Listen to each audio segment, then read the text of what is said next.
So good morning everybody, and we'll start with the prayers.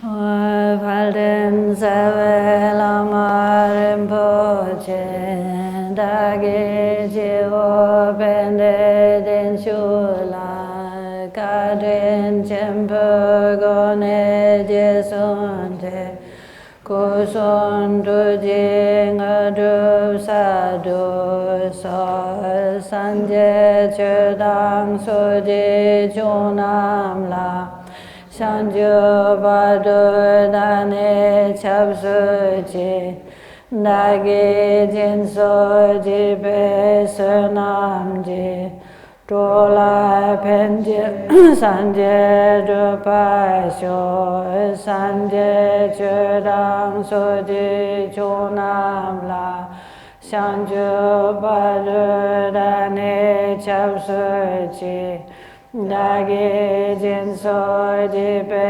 Sunamji Dola Penje Sanje Dupasho Sanje Chudang Soji Chunam La Sanju Badu Dane Chapsuji Dagi Jinso Jibe Sunamji Dola Penje Sanje Dupasho Semchen Tamje Devadang Deve Judan Den Pajujik Dungadan Dungajin Judan Dalwa Jujik Dungal Mepe Dewa Dampadang Mindawa Jujik Nyering Chadan Dan Dalve Tonyom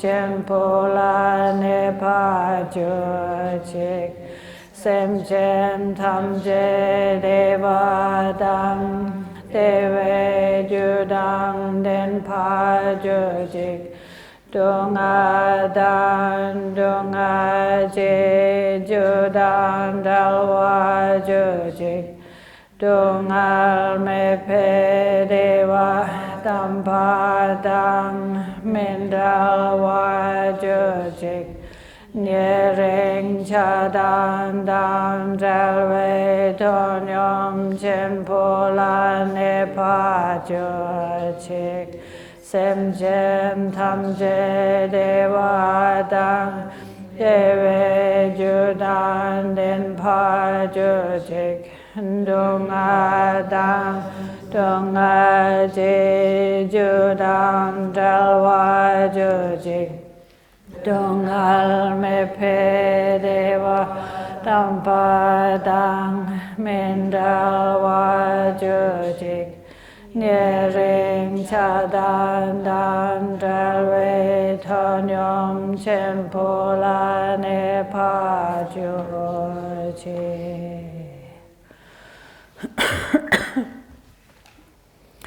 So we have to always remember to start sessions like this with the motivation of bodhicitta.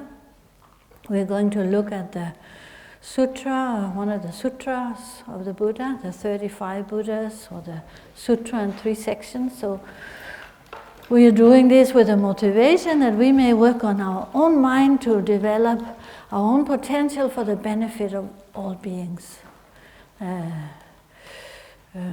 So please remember that motivation. And then I assume you all have a copy of the text, because in the booklet, in the very back of the booklet, you have the copy. So if you can follow in that text. If any of you don't, there are more booklets up here in the front. Up here on any of the empty tables will have, I think, a booklet.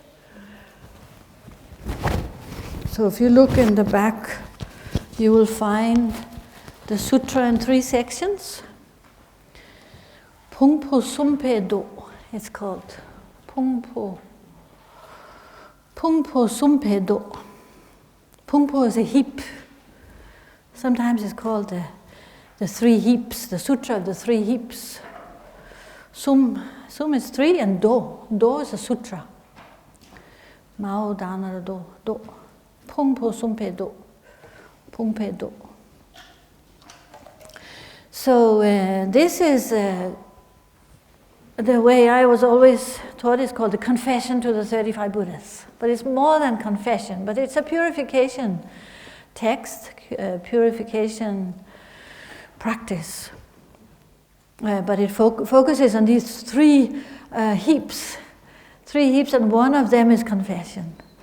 And we received teachings on this in the retreat, in the long retreat. We recited it daily in the long retreat. It's very, very commonly recited. It's one of the most important and familiar purification practices in the Tibetan tradition, used in the Tibetan tradition, certainly. Khenpo Sodaje gave teachings on this text when he came here. I forget which year he came, but was it 2015 or something? 2016, 2015? He taught on this sutra as well, which I think should be available online. And so these 35 Buddhas, like purification. Purification is part of the practice, isn't it? If you do prostrations, you're purifying. If you're doing shine, you're purifying. All of our meditation is about purifying the mind. Because when the mind is purified, the natural qualities are there. This is how we attain Buddhahood, through perfect purification and accumulation. Say Sangje, Sang to purify, and Je to accumulate, to gather together, to make grow all of the positive qualities. So purification is a very essential part of our practice, of the path, you could say. And here, of course, we recite it every time we do the Vajrasattva practice day. We do when we remember. Sometimes I know that I've forgotten when I've been leading it, but we do we recite the 35 Buddhas in each session. And His Holiness Karmapa, he also recommended, just like he recommended everybody should recite 100,000 Dorje Sempa mantras, he recommended all Kagyu practitioners should recite 1,000, I think it was 1,000, confession to 35 Buddhas. He said that would be very good for the lineage, for the Kagyu lineage. And that's why we are doing the Dorje Sempa days, and then including the confession to the 35 Buddhas. But because he encouraged it, and of course because it's a very good thing to do. It's a wonderful thing to do, and it's a wonderful practice. But it's very difficult to read. So also one of the things that has helped me back here is that when we chant it here, there's like 1 or 2 or 3 voices, and then everybody else is struggling to follow, struggling to keep up. So it would be really nice if more of you learned this sutra and trained in this sutra, practiced reading it. So when we come together, there is like the sound of the swarm of bees when everybody is chanting or humming, or the sound of the chanting is very then energizing and wonderful and inspiring. So let's hope we can get to that point. So the sutra is part of what's called the Ratnakuta Sutra. Translated, that means the stack of jewels sutra. Ratna is, in Sanskrit, is a jewel. So the Ratnakuta Sutra. And it's also in the Vinaya, apparently it's in the Vinaya as part of the teachings on ethical conduct, right conduct, what to do, what not to do, what to give up, how to purify our actions. And he said that the origin of this practice,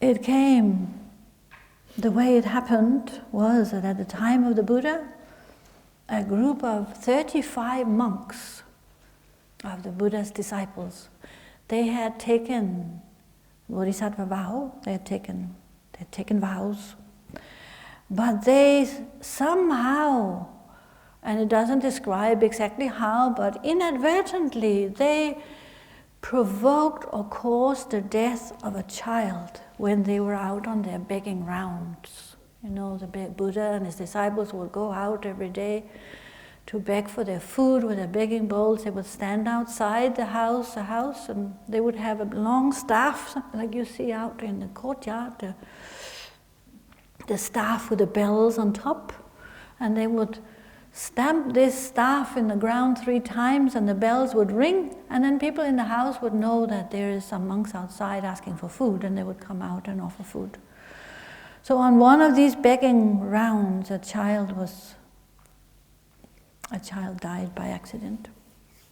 And so they were, of course, very upset, and they wanted to purify what happened.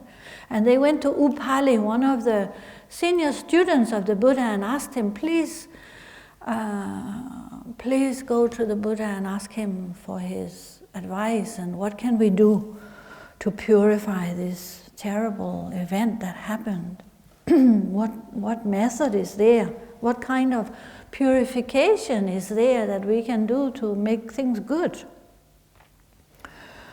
And so Upali did this, and it said that the Buddha, he uttered this very brief sutra that mentions the names of the 35 Buddhas. And so these 35 Buddhas correspond, like relate to the 35 students somehow. And he recited that, and as he recited it, lights radiated from his body, and 34 Buddhas emanated, and they encircled him. So he was sitting radiantly in the center of this circle of Buddha in 4 circles. And this actually is the basis for the visualization that we are doing when we recite. There are different ways of practicing this, I should say. There are different ways of visualizing. I think Khenpo Sodaji explained a slightly different way. But this is how we learned it in the retreat, and it's based on that moment when the Buddha, he recited the sutra, and then these Buddhas emanated, and these 34. So you actually visualize, or you imagine, or you have a feeling of these 35 Buddhas being in space in front of you, sitting on a lotus that has these different layers, with the Sakyamuni Buddha being in the center, so with 4 layers around. So then it said that when the 35 disciples saw this, they prostrated, they paid homage to the Buddha. I mean, how could you do anything else than that? You must have been really so overwhelmed by that vision or that emanation. And they prostrated, they made offerings, and they dedicated, and they did all the different practices in front of the Buddha at that time. So this is the basis, the foundation, or the origin, you could say, of this sutra of the 35 Buddhas, or the sutra in 3 sections, or the sutra in 3 heaps. Whatever we call it, it all is the same. And it said that there have been teachings given. There's not a lot of teachings actually available as such in book form. There's one possibly by Trungpa Rinpoche that have been printed in book form. Maybe now there is more. But it says Shantideva, Tsongkhapa, they gave teachings on this text. And Tsongkhapa is said to have prostrated himself 1,000 times to each of the 35 Buddhas.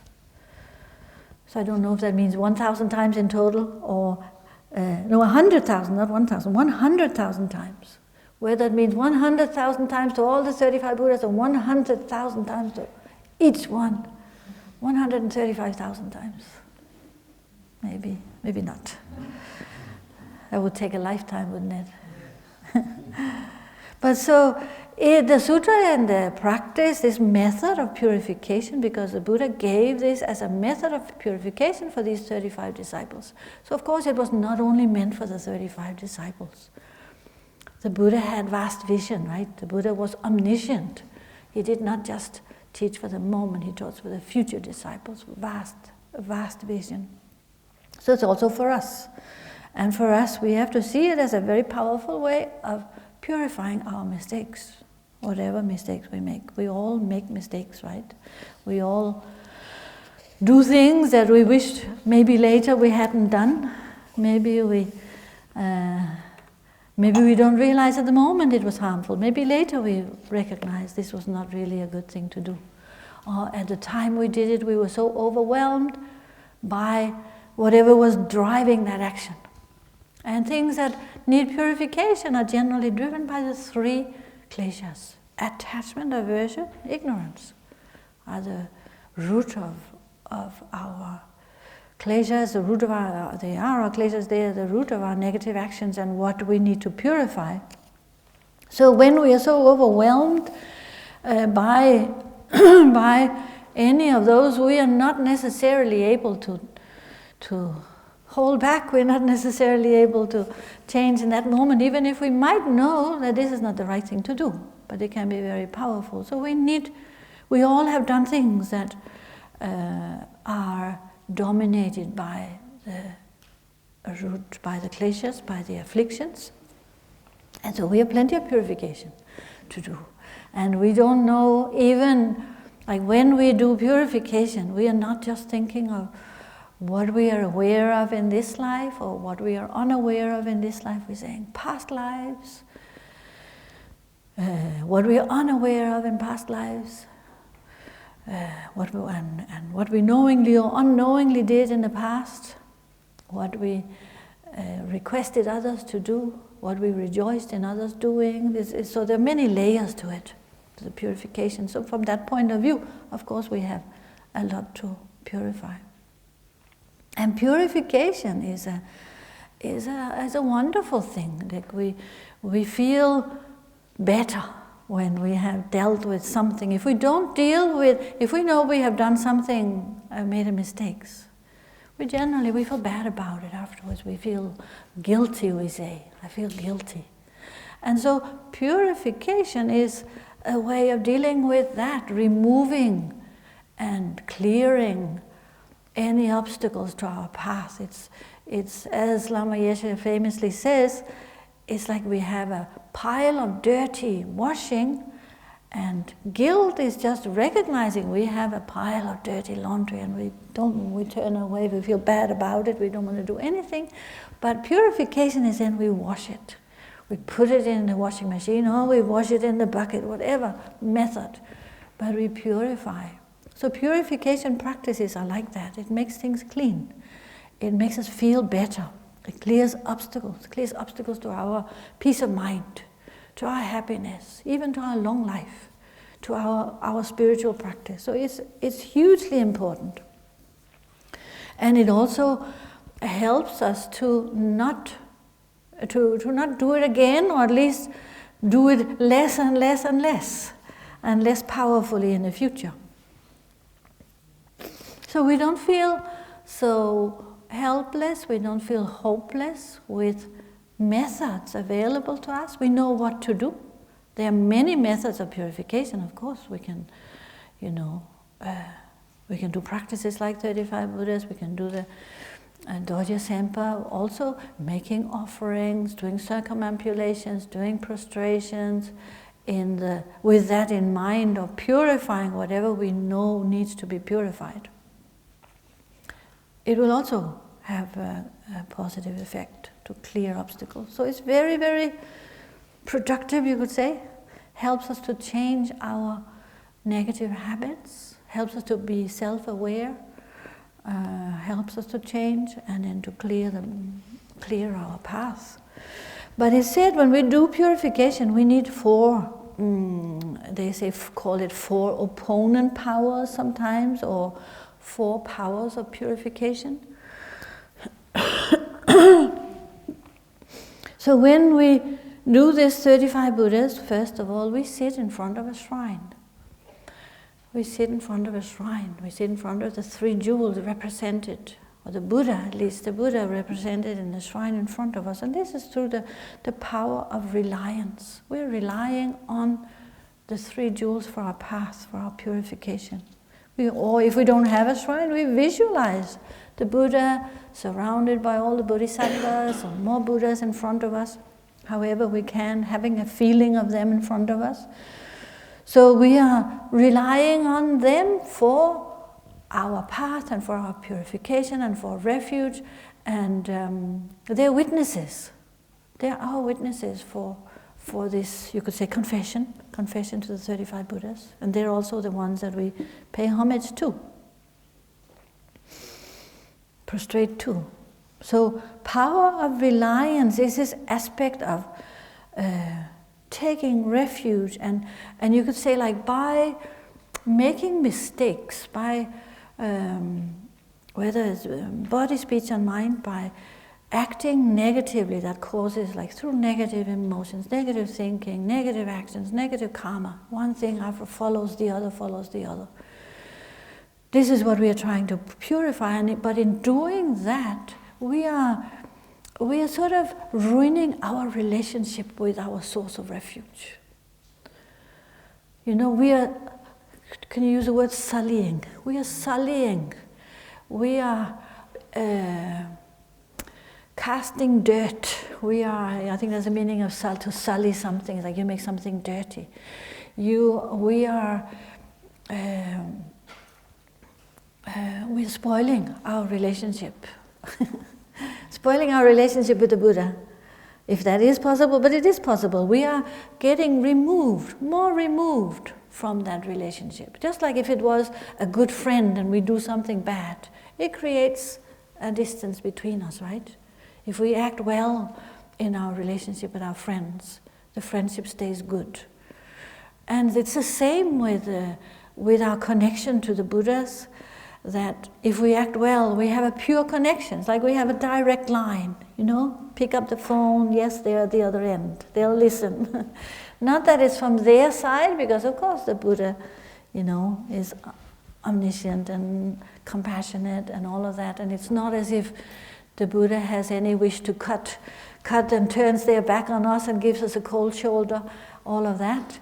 But it is from our side that due to our vision and our mind being clouded, that relationship becomes more distant. So in purification, like, and in reciting this confession to 35 Buddhas, we are restoring, you could say, correcting and restoring our relationship with all the Buddhas and Bodhisattvas and all the holy beings and all of the supports for our refuge. It's called the power of reliance. We are all the time relying on the three jewels. As Buddhists, we are taking refuge all the time. Constantly in our minds. If you are a Buddhist, you carry the Buddha with you in your heart. You have the Buddha on your shoulder. You have the Buddhas above your head. You have, they are not far from your mind. I think, as a Buddhist, having taken that step of taking refuge in a formal ceremony, you become a Buddhist, then that's part of who you are, really, and it becomes more and more part of who you are. So you become more and more inseparable from the three jewels and from this power of reliance. So we want to have that. So by the power of reliance, we are correcting our relationship with all of our holy objects, and then also through generating the good motivation, generating bodhicitta motivation, we are correcting our relationship with all sentient beings, all of those that we also maybe where we made mistakes in relation to all sentient beings. So we are correcting that relationship. Each time we take bodhicitta, each time we recite the 4 immeasurables that we do at the beginning of each session, we are correcting. If we do it properly, we are correcting our relationship, because we're saying, may all beings be happy, may all beings be free from suffering. May they all have happiness, may they all be free from the causes of suffering. So sincerely wishing that, so of course things have to be sincere. For these 4 opponent powers to be powers and to be powerful and to have the ability to purify, we have to use them very sincerely and with faith and trust and purity of mind and intention. So we start that one is the power of reliance when we recite with that, with all the visualizing the Buddhas in front, and I will explain to you how we visualize with these 34 Buddhas. Then the second of these powers is the power of regret. Power of regret or remorse.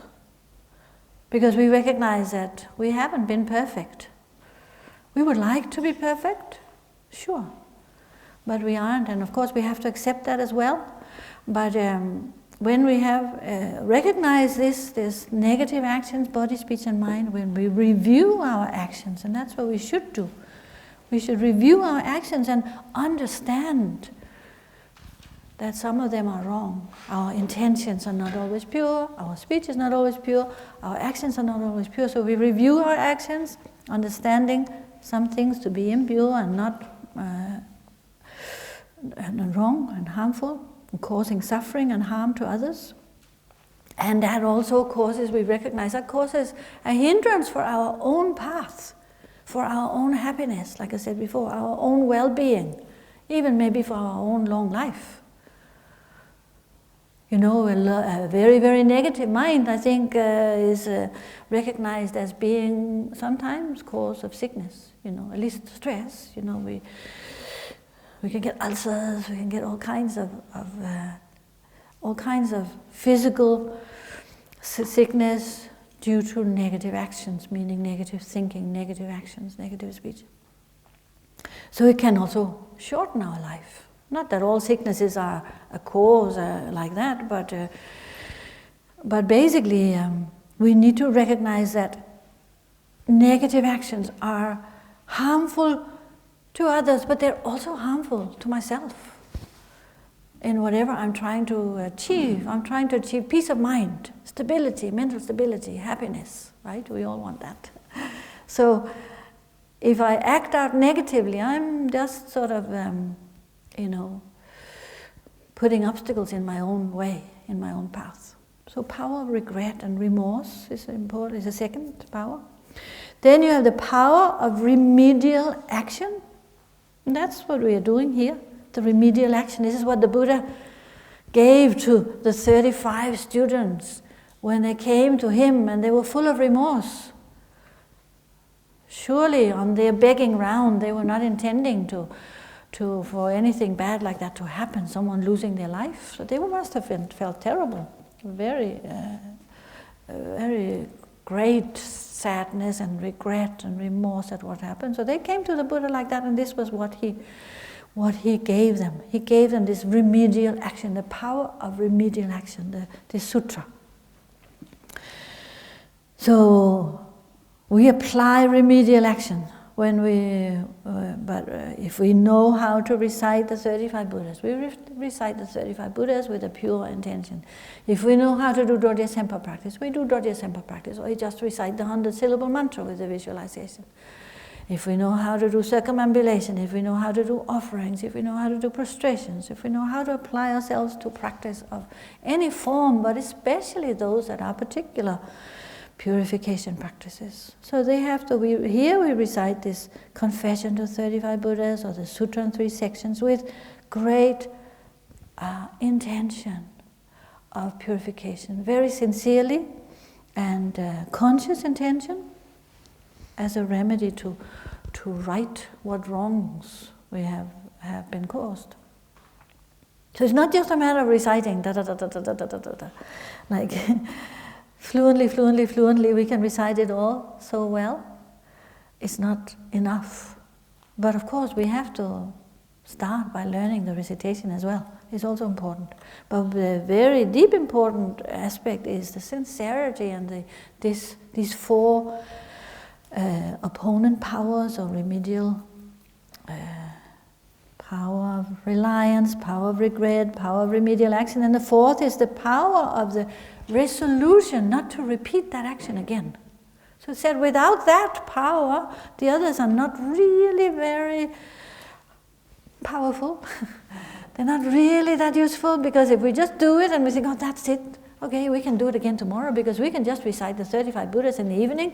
In the daytime, we do what we want. In the evening, we recite 35 Buddhas and everything's fine. That wouldn't work, obviously. We wouldn't have understood what we were doing if that's how we thought. But in any case, we are doing this to purify our mind and to change our mind and to clear up the path and to all these aspects that we mentioned. So we need to change our habits.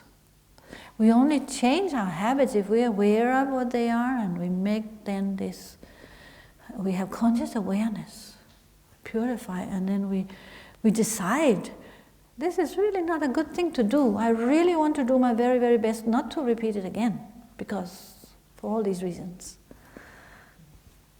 So that's a very strong and very important part of it. In order for us to change, we need to make a conscious resolve for the whole practice to be effective. Okay.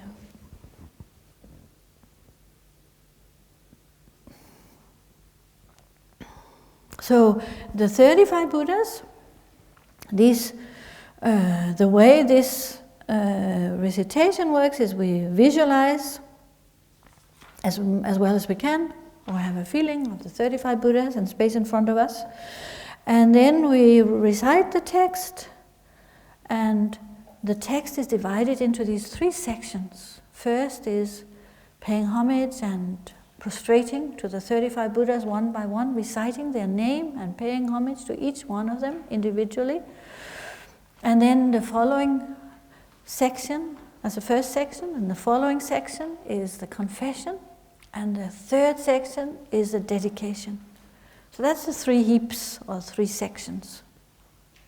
And that's how the text is divided. So you visualize in front of you in space, or you have a feeling in front of you in space. I actually have a little diagram, but it's not that you need a diagram. It's simple, it's straightforward. You visualize the golden Buddha made of light, radiant light, appearance, emptiness, compassion, emptiness, compassion and wisdom manifest in this form of light, in space in front of you, facing you, in the center of a lotus. And this lotus has around him, there's 4 petals. And then there's 3 more layers of 10 petals. So closest to the ground, there's 10 petals. So it must be a very, very, very beautiful lotus, because there's 10 beautiful petals. Then inside that, there's 10 other petals, slightly smaller. Then inside that, there's 10 other petals. So 3 times 10 is 30. And then you have the top, there's just 4 petals. And then in the center is Sakyamuni Buddha. So that makes 35. So you have this beautiful lotus with many, many petals in front of you. And on each of these petals is a Buddha seated. And each of them is actually described very clearly, the color, what they hold, and all that. I don't think we won't go through that, because that would take too long. And I don't think it is so important. And also I have seen different descriptions. So, and who is going to sit and visualize all of that when you recite it? You won't be visualizing. It's not important that you visualize all of that. But for your information also, in the upstairs shrine room, the 35 golden Buddhas that are above the central Buddha are these 35 Buddhas, the 35 Buddhas of confession. They're beautiful. I mean, if you can see them clearly, I don't know. And they all, each of them are different. Each of them are holding different emblems and different postures. So those we got especially, even way back in Kalai Lane, so since then we've had the 35 Buddhas. And at the recommendation of Akam Rinpoche, we got these 35 Buddhas. And so we should recite 35 Buddhas, more than what we're doing actually. So you visualize them in front of you, but you can visualize them as simply as golden Buddhas. You don't visualize them as statues, the way we see them, statues made of metal, like that, solid. You don't visualize them as just a picture or painting, but you try to visualize this appearance of light and sort of appearance, emptiness, 3-dimensional.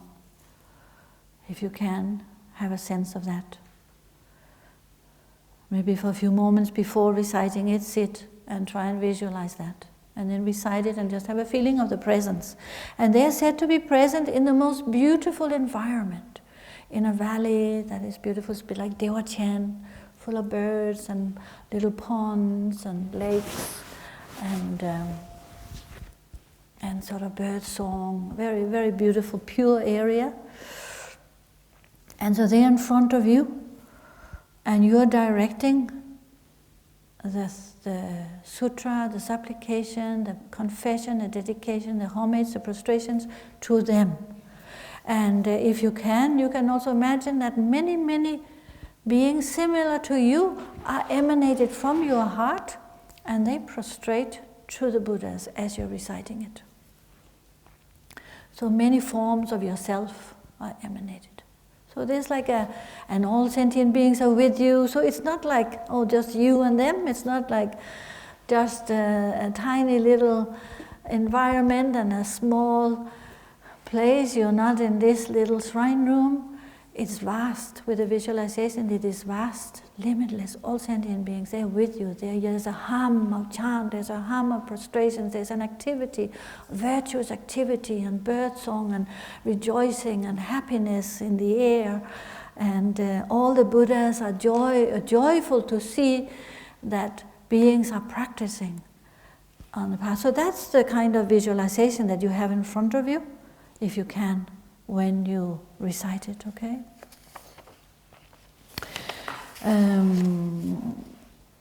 With that motivation of purifying your afflictions. Regarding the amount of Buddhas, is it 35 including Buddha Shakyamuni? Yes. Okay. 35 including, so each layer, 3 layers of 10, 3 circles, a bit like you have a,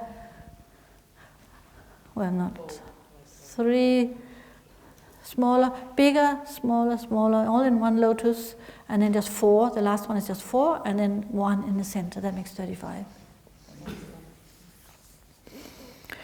So we will go through the actual. So we'll go through the one by one the names and what they, because each one of these 35 Buddhas, they purify particular negative actions.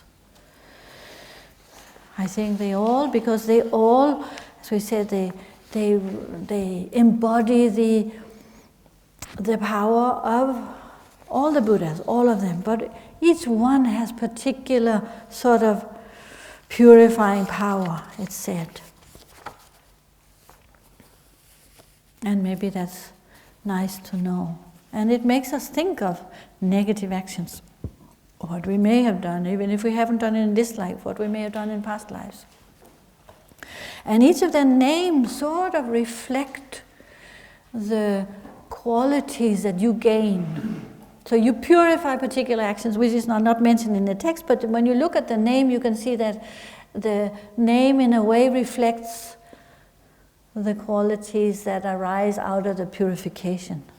So that's how I thought it seemed to correspond.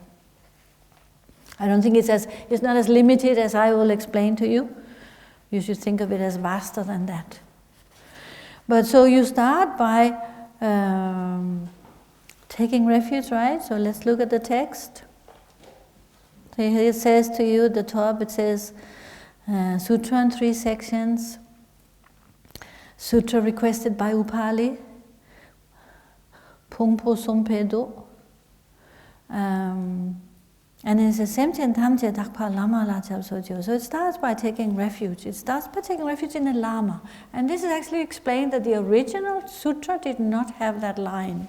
This line was added by Tibetan masters because they say, well, the Lama is the gateway to the Buddha, because you meet the Lama in the present day, but the Buddha died 2,500 years ago. So they added that line. But the original sutra started with Sangjala Chapsotyo.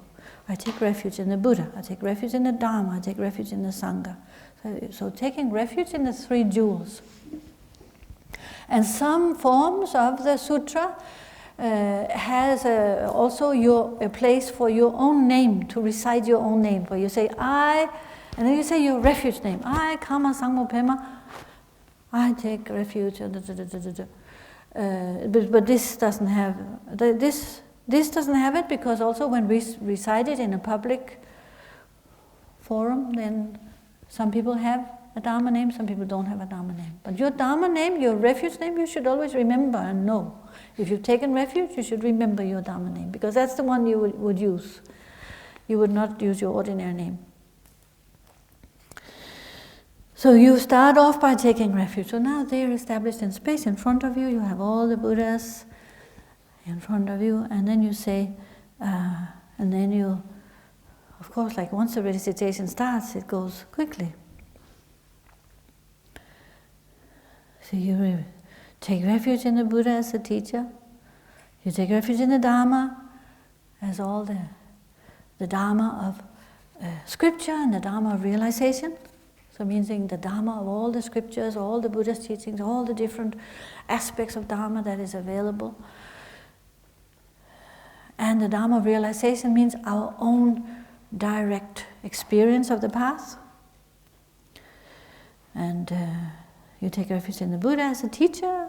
You take refuge in the Sangha as the realized Sangha. You can only take refuge in the realized Sangha as the three jewels.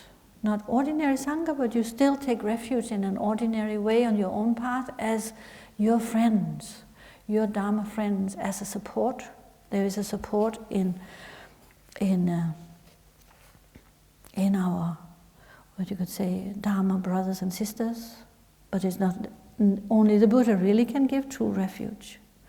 And then you go on to start the prostration to the 35 Buddhas, starting with Sakyamuni. It says, I prostrate to the Tathagata, Arhat, completely perfect Buddha Sakyamuni.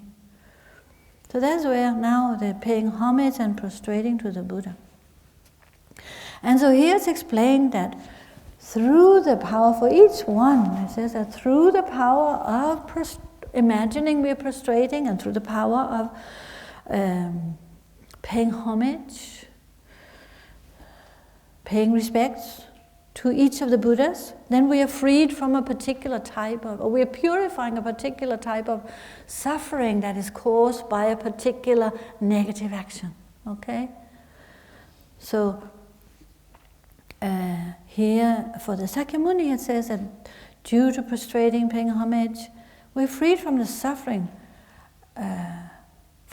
caused through the three poisons, poisons of the attachment, aversion, and ignorance. Like we're familiar with the fact that ignorance is the root klesha.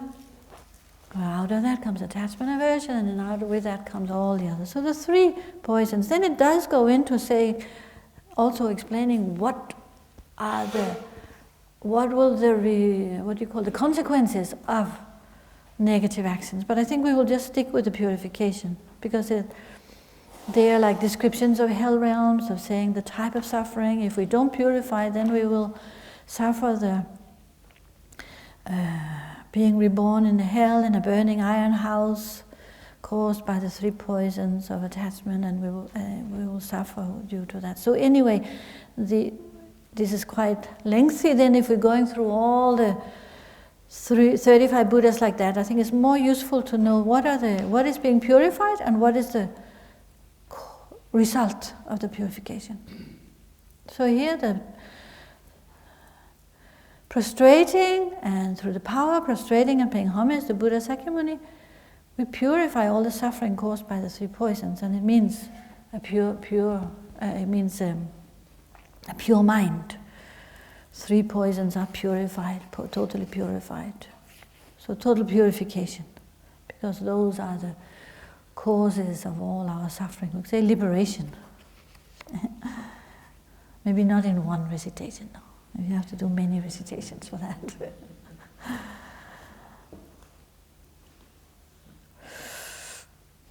So then we go on to say a second, I prostrate to conquerors with Vajra Garba. I wonder if there's different translations here. I prostrate to it. One here says the essence of the Vajra, or the all-victorious one, the conqueror. Vajragarbha is what's translated as the essence of the Vajra, so it's one of the Buddhas. So this, here it means through the power of prostrating, paying homage to this particular Buddha, we are freed from the suffering, or we are purifying.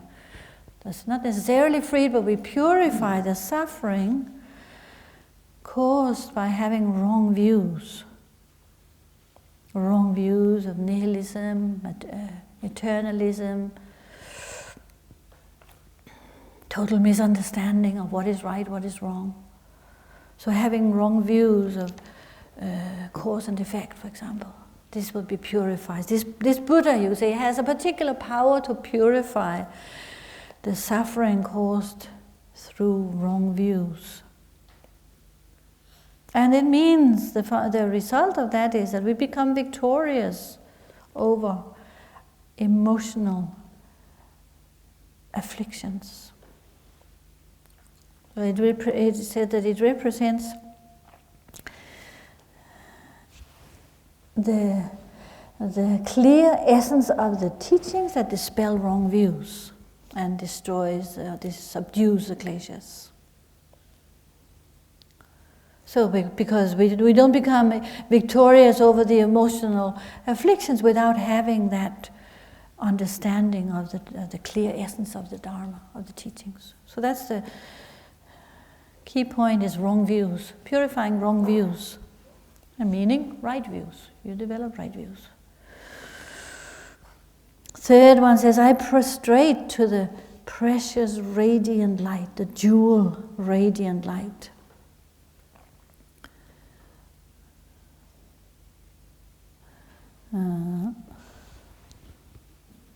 Doja Ningpo. Dejin Shekpa Drajompa Yangda Pa Sokpe Sangde Sharaja Tupala Chatsalo. Doja Ningpo Raptu Jompala Chatsalo.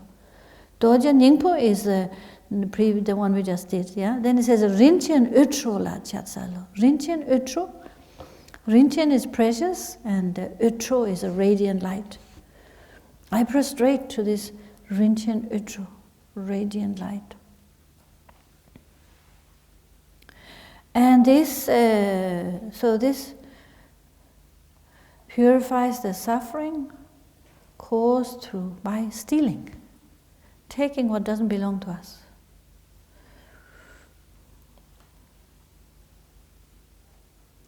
So this Buddha radiates precious light of the power of the Buddha, precious light of the Buddha that eliminates the ignorance of beings. So when that ignorance is eliminated, we would not steal. Stealing is a sign of ignorance, isn't it? So Rinchen Udro La Chatsalo. It says Luwangi Jalpo La Chatsalo. I prostrate to the king of Naga rulers, the king of Naga spirits or Naga rulers. Luwang. Lu is a Naga. Lu and Wang. Wang is like powerful. The king of Naga. Jalpo is a king. So Wang, Luwangi Jalpo, Naga ruler. I prostrate to that, the king of Naga. This purifies suffering caused by sexual misconduct. So here it says like a king that has power over all things, this king, Naga king,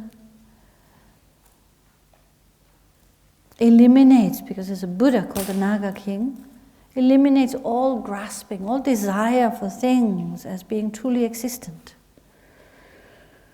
So with that wisdom of seeing that things do not have truly essential true existence, that wisdom gives protection.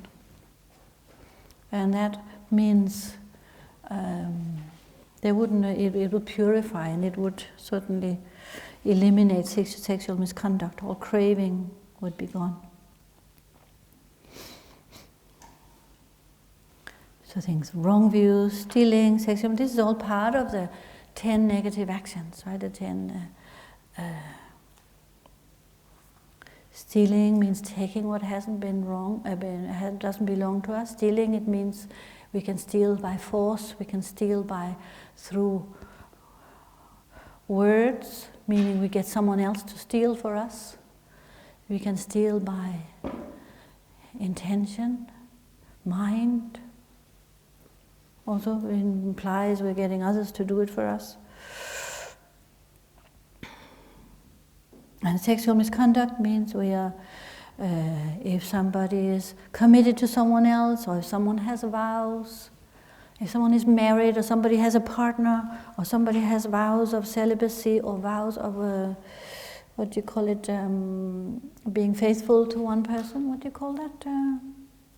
When you take as a layperson, you can take the vow as the vow of, there's a word for it in English, I forget, but it means that you are, you're not celibate, but you are just committed to that one partner, which is normally what happens if you are in a couple. And if you're not, it means that you cause a lot of suffering and you all have a lot of jealousy and heartbreak. So that's a key aspect of this. And it, of course, the thing is desire behind it. So purifying desire. So then it goes on to say, Pao de la Chatsalo. I prostrate to Virasena. Virasena is, here says the leader of heroic ones. Pao de la Chatsalo. Pao is like a hero, heroic one.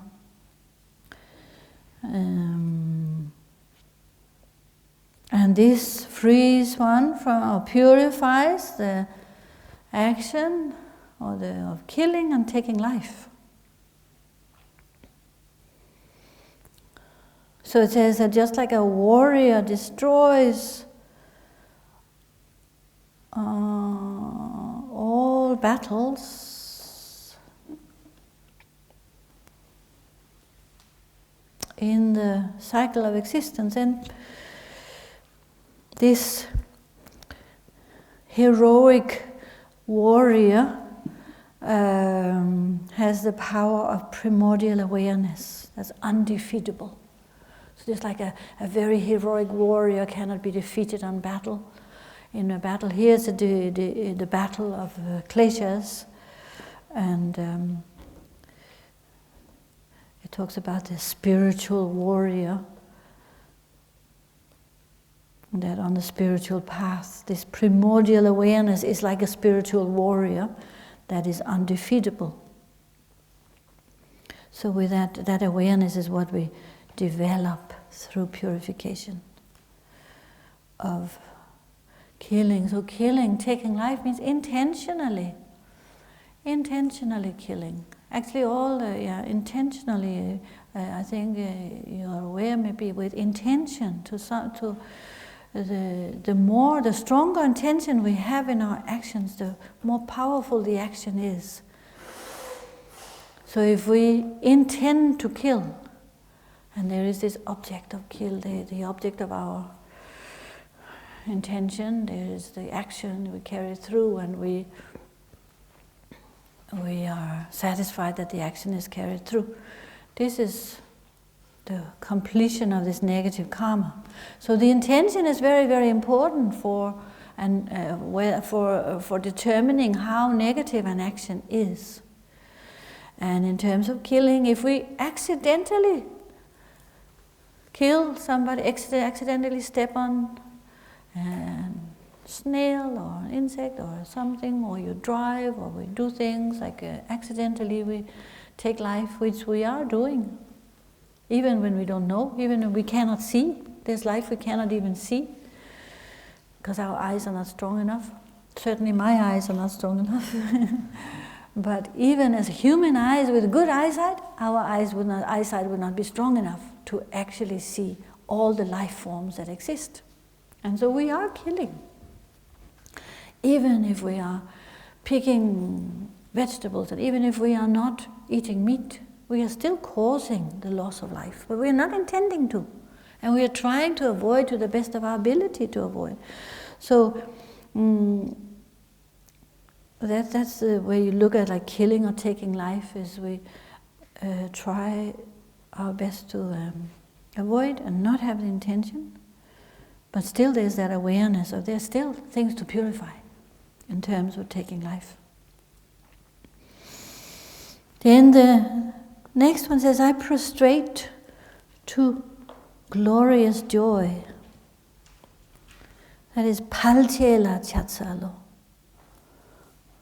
Palchela Chat, joy, it says, Palchela, to glorious joy. Pal is glorious, Chela Chatsalo.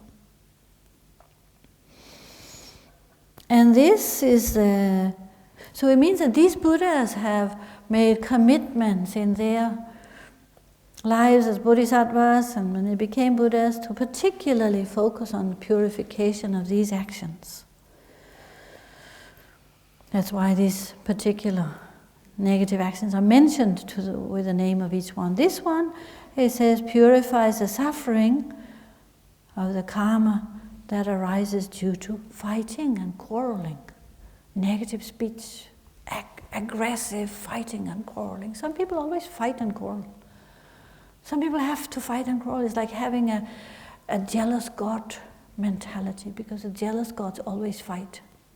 Jealous gods are always the realm of the jealous gods. They're fighting and warring, being like always having somebody to fight with, somebody who's ahead of you, somebody who's to the side of you, like a racehorse that's always trying to be ahead and struggling with others. So fighting and quarreling is a problem.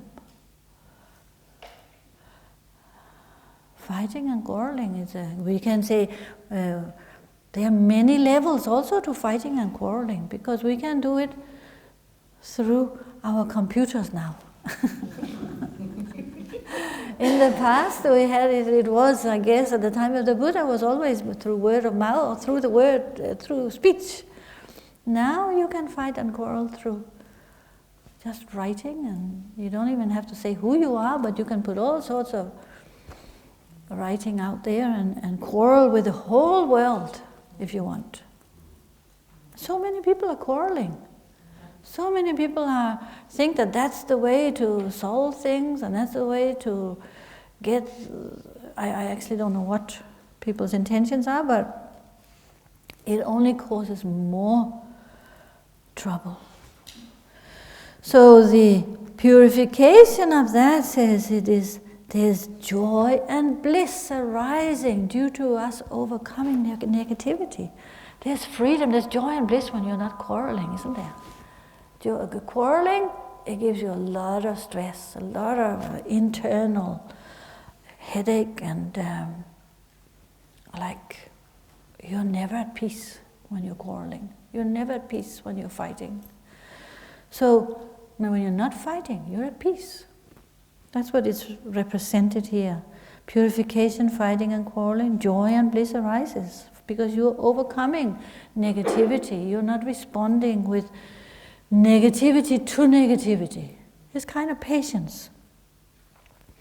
Patience of not responding with anger, not responding with sadness, not responding with fear. It's said there are 3 types of patience. Try to develop that. So this Buddha is, you're purifying that through the power of this Buddha.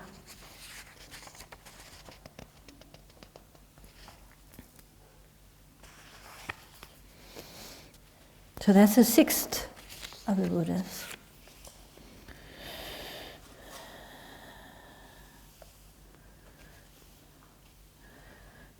So then you say, Rinchen mela chatsalo. I prostrate to the precious fire. Jewel fire is the jewel of fire.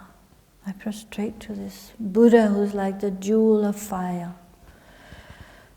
And this is the Buddha who is specially focusing on purifying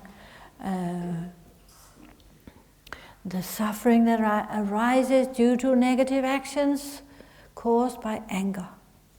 When we're angry, lots of chaos arises. in many ways that we express anger at friends, family, others, those around us, the whole world, a lot of suffering is caused. A lot of negative karma is caused. Anger is so explosive. Anger is so harmful.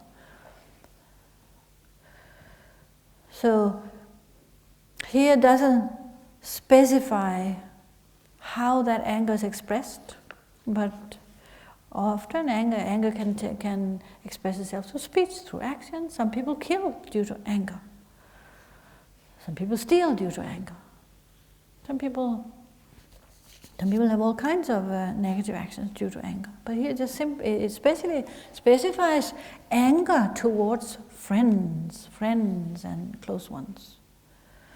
Because our friends, anger towards our friends has more negative consequences than anger towards somebody sitting in Finland somewhere and on their computer, or somebody we heard about, or somebody far away that we haven't even met. Anger towards that person, it's not really a big deal. But anger towards our friends, that has consequences, right?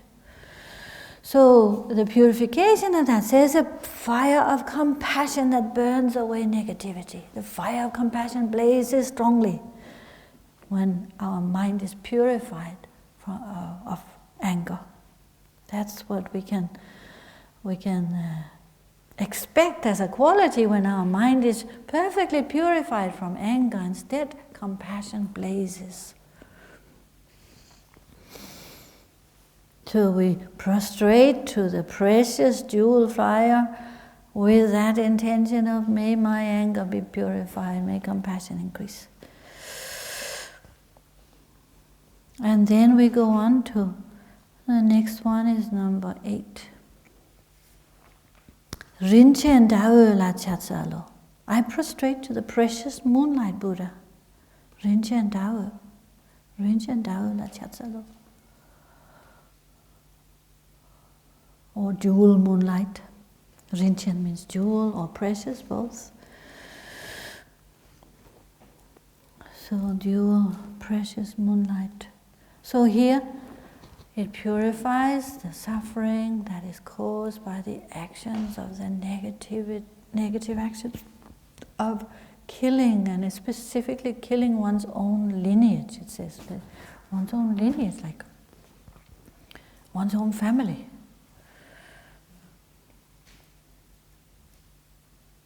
Lineage, family, one's children, one's close family.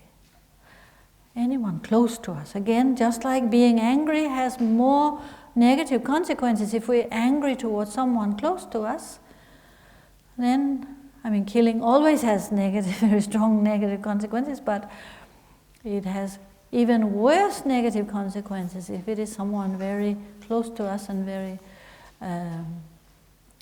strongly connected to us. Such as family, friends. So here the result is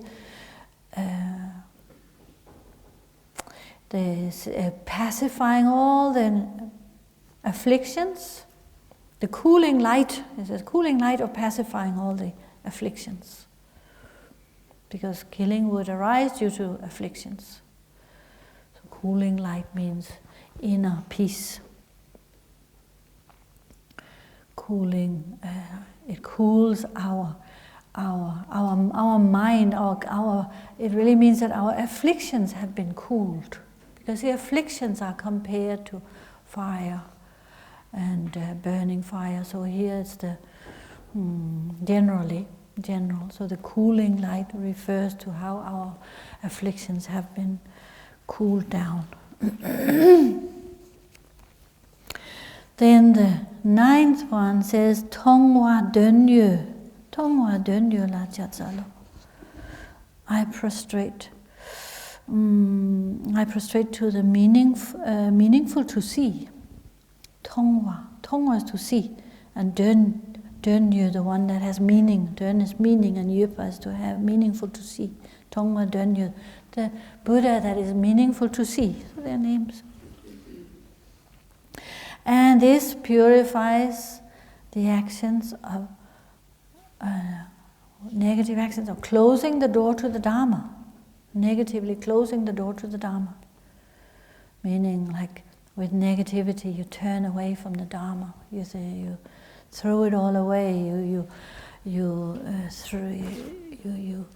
accuse the three jewels, you accuse the Buddha, you accuse the teachers, you accuse the Dharma. Nothing is working. It's only causing more suffering. You blame the Dharma for everything. You blame the teachers for everything, for all your own suffering. So you're closing the door to the Dharma in that way.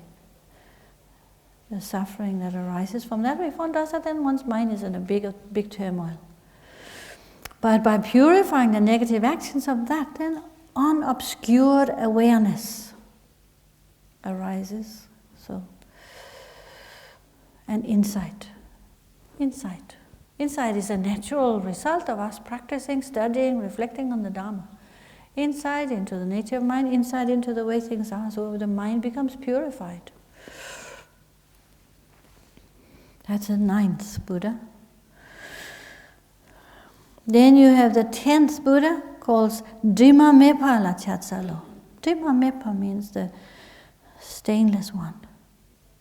Is that correct? Are we okay?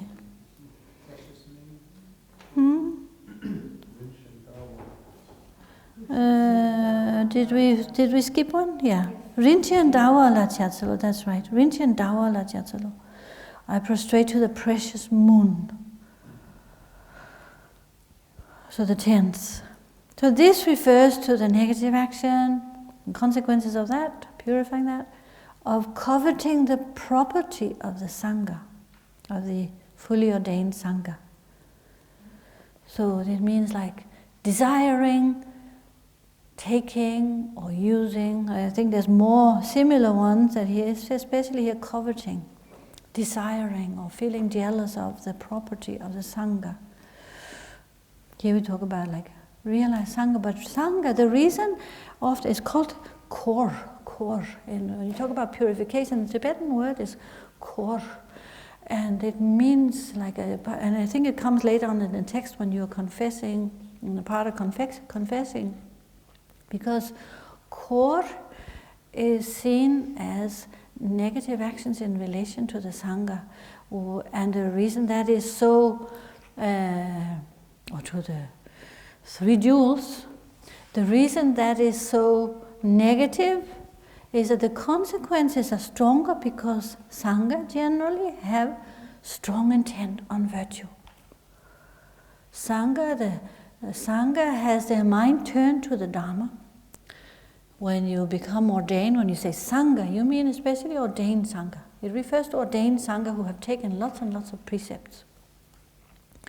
And their minds are fully turned to the Dharma. So you would say for fully ordained, like a bhikkhu, would be more negative consequences than a novice or someone who has taken part, like you could say, not fully ordained or like novice. But it refers to that. And I'm explaining that because it comes again further on, and that the consequences are stronger because of that strong intent on virtue. And so here it's explained, purification will cause excellent qualities of awareness to arise.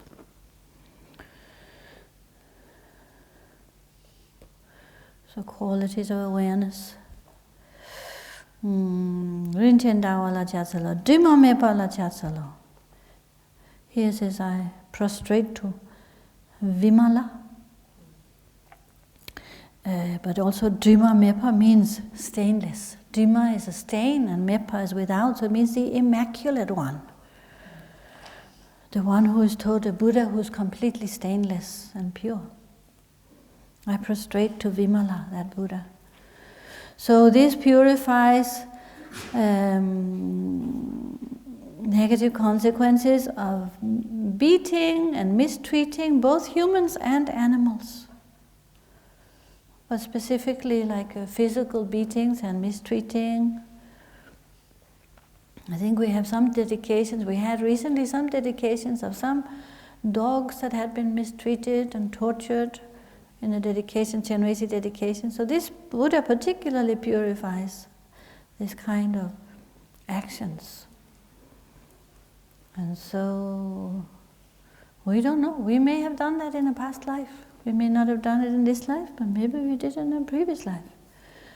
So the result of that is that pure awareness that is not disturbed by any impressions of the senses, that does not flutter, that does not waver by sensual impressions, is established.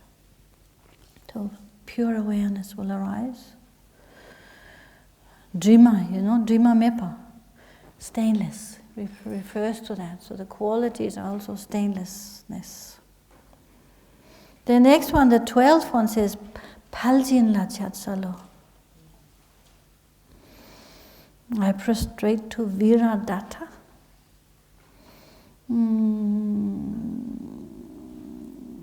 It calls the Paljin. Pal means glorious, or chin to give. Here also it says Pal can also mean courage, so it's like the one who bestows courage. Viradatta, the Buddha who gives courage. And so this refers to, before it was mistreating and beating human beings and animals, here it refers to killing, purifying the actions of killing humans and animals. Taking the life of others. And the result of that is that it bestows compassion and the wish to help sentient beings, a readiness, bodhicitta, a readiness to help sentient beings. Then the next one, number 13, is Tsangpa la Chatsalo, Brahma. Brahma is Tsangpa. I prostrate to Brahma. Brahma means a pure, also pure one, but it's in what you call Brahma is called Tsangpa, and then it means literally the pure one. I prostrate to Brahma, and this purifies actions of cheating and deceiving others, particularly for material gain. If we are, any form of cheating and deceiving for selfish material gain. Straightforward, we know what that means, we know that is not a good thing. And the purification of that is the freedom, purity and freedom from all obscurations.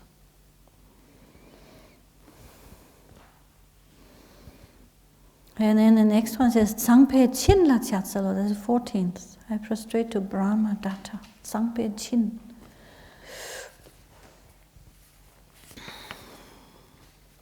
Generosity of purity. Tsangpe Chin la Chatsalo.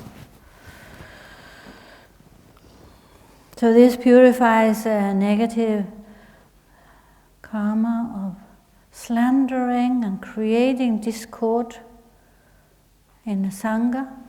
It says particular discord between gurus and disciples and between ordinary beings. Any form of discord and slandering, but particularly powerful is if you create a discord between teachers, gurus and disciples. It's like between Sangha, causing discord or separation in the Sangha.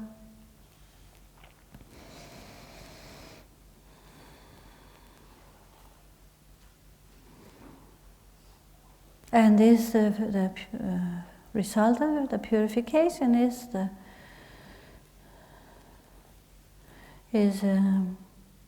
generosity of mind that gives happiness to others.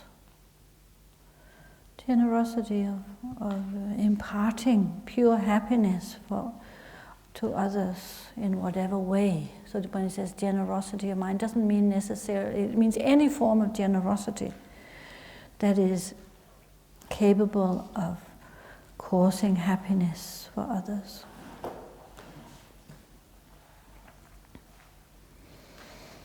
Then number 15 says, Chu Lala Chatsalo. Chu Lala Chatsalo. I prostrate to the water deity, water deva, water deity. And this purifies actions of stealing, particularly food and wealth from others. And purification of that causes clear and unstained pure awareness to arise. Chulala Chatsalo.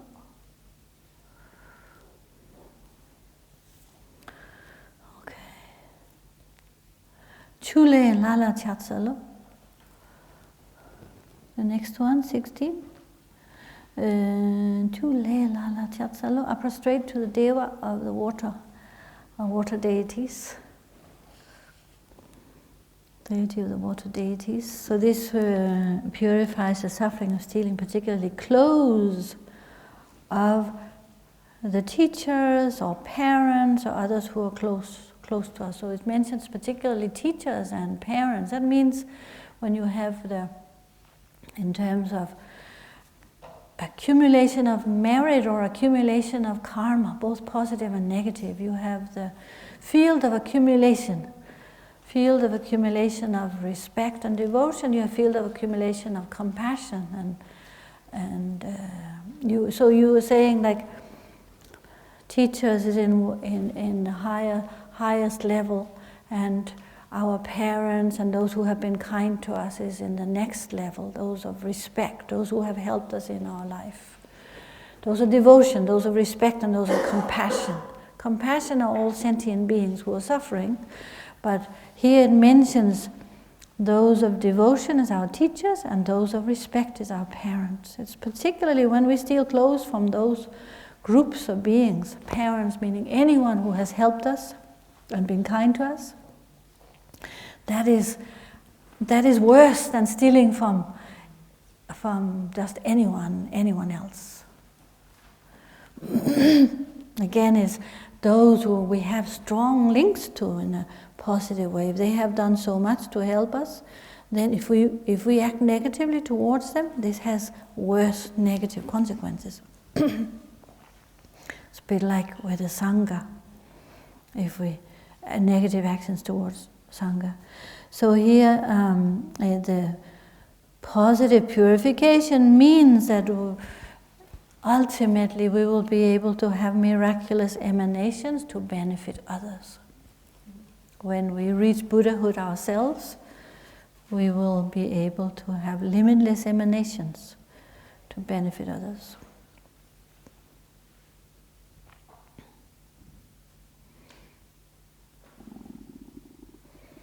And in number 17, it says, Palsang la chatsalo.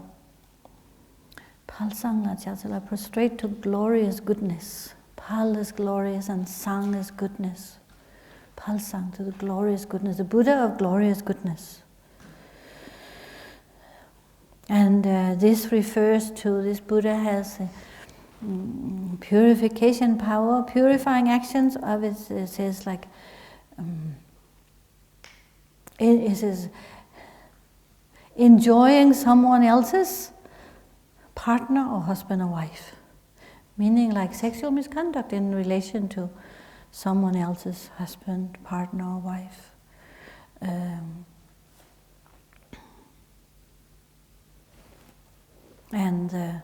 So it kind of relates to stealing. So it's part of stealing. It's an aspect of stealing. Taking something that doesn't belong to us in terms of like sexual misconduct. And this, the purification of that means all embracing kindness will arise. Impartial kindness, glorious goodness will be the result of that purification. And number 18 says, Siji Taye la Chatsalo. Sichitaya la chatsal. Is it? Oh no, Senden pala chatsalo. Send. Good. Please keep an eye on me because I get lost here. Senden. Senden is sandalwood. Senden pal, and pal is glorious. Senden pala chatsalo. So I prostrate to the glorious, to the Buddha with the gloria, to the glorious sandalwood Buddha. Senden pala chatsalo. Sandalwood is perfumed wood. Is one of the most precious forms of wood you can get. Senden pal. So this purifies the actions of sowing seeds of conflict. Sowing seeds of conflict and war and quarreling. So all these aspects, war and quarreling and any, like are sowing those seeds, like starting that and nurturing, fanning the flames, fanning the fire of conflict in any form that conflict takes. Instead of when two people have some issue, some difficulty, then one person comes up and talks to you because they think you're going to be on their side. And they tell you all about the reasons why that other person has been so unreasonable, and they're saying that, and they're doing that, and they told me this, and they told me that, and they acted like this, and they acted like that. And that other person you talk to, that you only talk to the person that you kind of think they're going to be on your side. And then that person says, oh, that was really bad, that was really, really not good, and that really, they shouldn't have done that, and we really, I agree with you. This is the kind of sowing seeds. We are fanning the flames. We are fanning the fire. Instead, what we need to do is we need to be impartial, and we need to recognize that everybody says things for different reasons, and not always they mean it that way, and there's all these kind of ways of looking at it, and we try to bring two people together by helping them to see the other side of the situation. That would be the correct way to act. Not to fan the flames and not to create and support division, and not to That is, so here it says conflict and war and quarreling, so it has so many different levels. But we are not in a war. We are not likely to be in a war, but we need to recognize that all these different aspects are part of the same thing. So the purified aspect of that is the power of generosity. Because generosity is all all-encompassing, all-pervading, impartiality. Impartiality is very important. We talk about the four immeasurables. It's not easy to practice, but is what we are aiming towards. So impartiality is part of this, the power of generosity that we're trying to develop. And that's the purification, so it's a wonderful quality. So that's the 18th. I prostrate to... The next one is boundless. This was a sandalwood, right? Okay, so we leave it there. We leave it with the boundless, glorious sandalwood. And we have a lunch break now. And come back, so that's also halfway through, 18, 36, that's 35.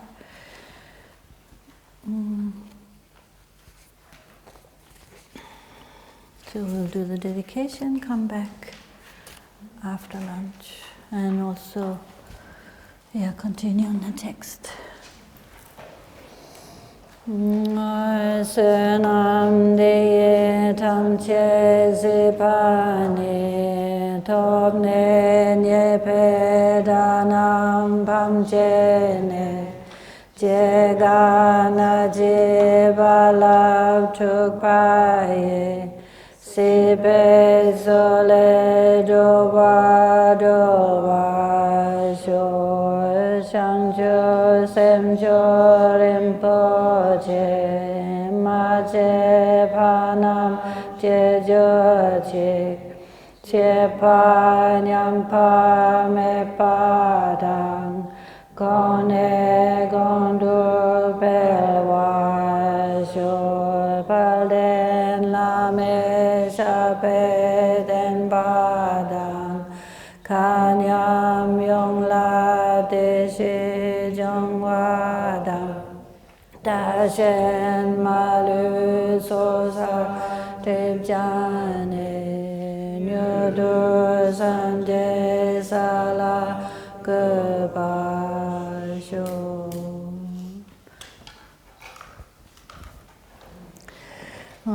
Palen save lama rinpoche Dage che wo pende den shula Kadren jempo gone jesunde Kusun tu jing drup sadu So sanje chudang so di chunam la Shanju badu dani chap suji Dagi jinso jibe sunam ji Drola pendye sanje drupa sho Sanje chudang sodi chunam la Shanju badu dani chap suji Dagi jinso jibe sunam ji Ola pendye sanje drupa sho Sanje chudang soji chunam la Shanju badu dani chap suji Dagi jinso jibe Dola pendye sanje drupa sho Semchen tamje dewa dam Dewe judan dempa jujik Dunga dan dunga jin judan dalwa jujik Dunga mepe dewa dampa dam mindrawa jujik Nyering chadan dan dalwe tonyong chenpola nepa jujik Senjen damje dewa dang dewe judan denpa jujik Dunga dan dunga jin judan dalwa jujik Dunga mepe dewa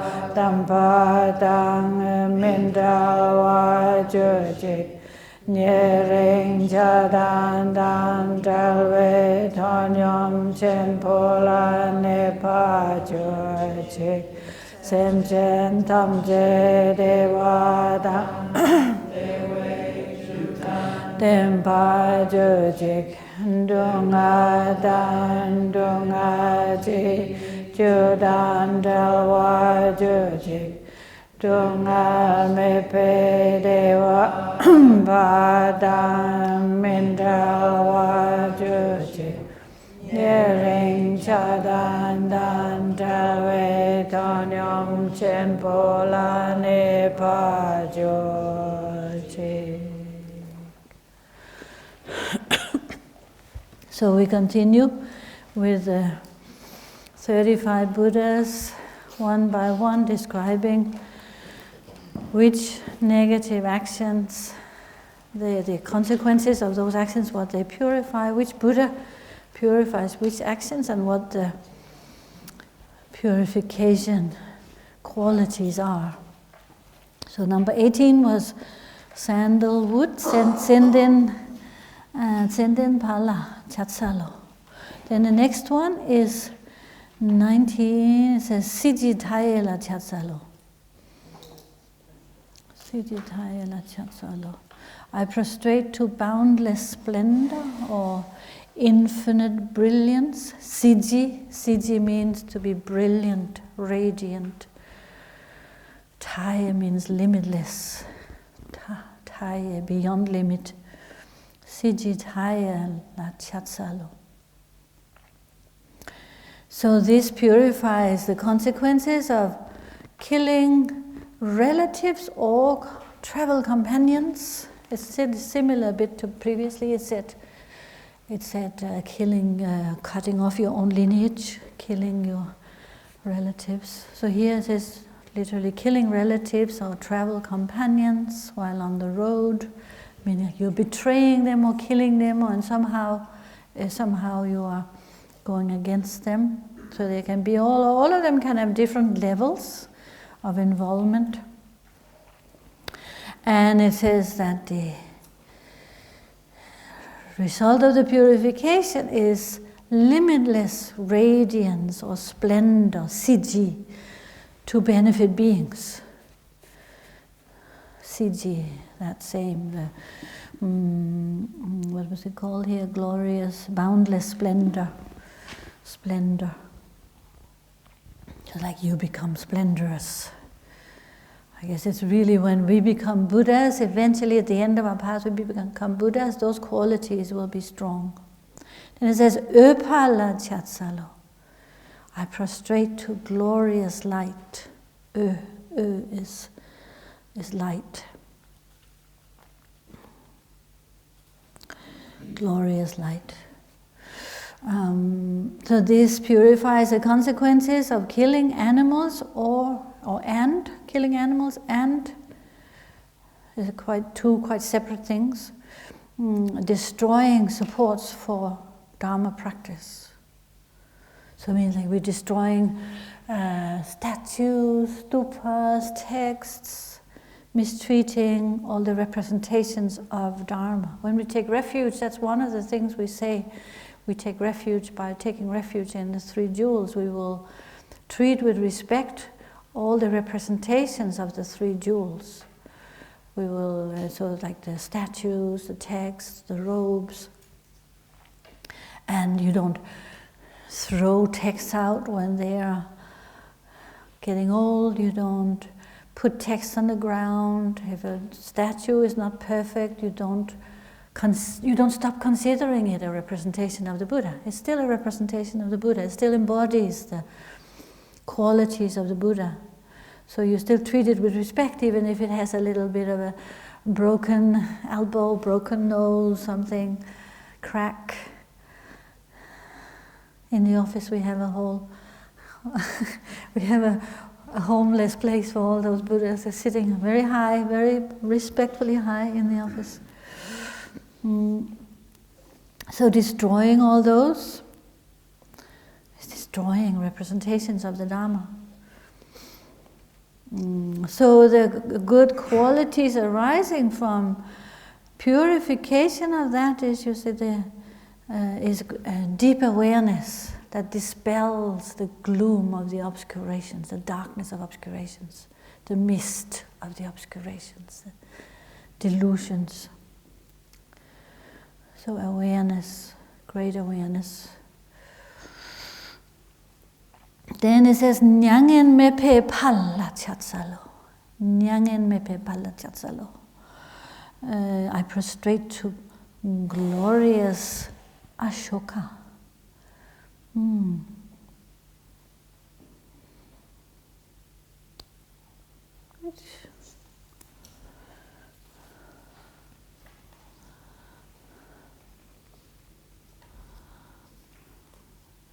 Is that correct now?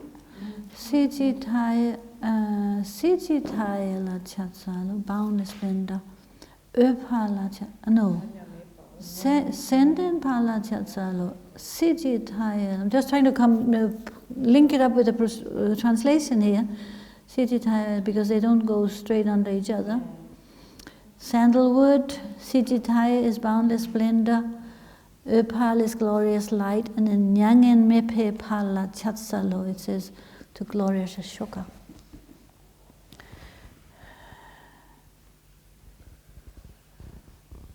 Nyangen mepe pala chatsalo.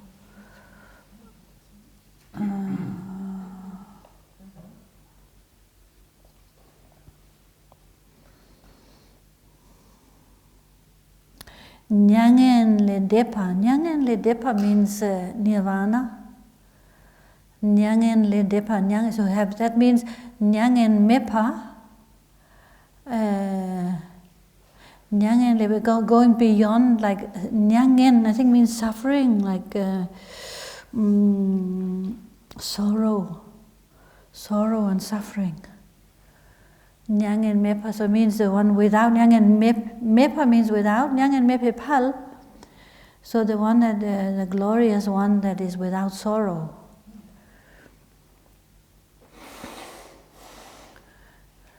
Nyangen Ledepa means nirvana. You have gone beyond sorrow. You've gone beyond suffering. Ledepa means to go beyond. So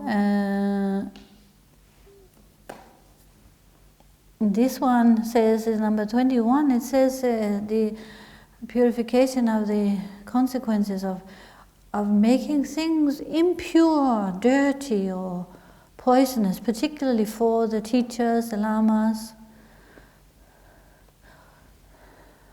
making things impure or sort of not purifying, but it is actually the action of making things impure, dirty, or poisonous for the lamas, the teachers, and friends as well. So here again it has two different groups.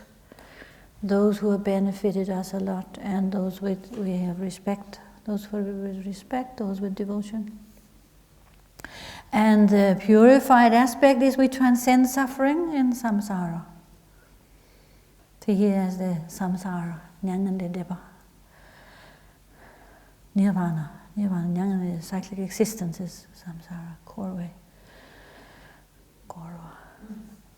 So then it goes on, 22 says, Semejibu la chatsalo. I prostrate to Nara Jana Semejibu. This means the son of Se.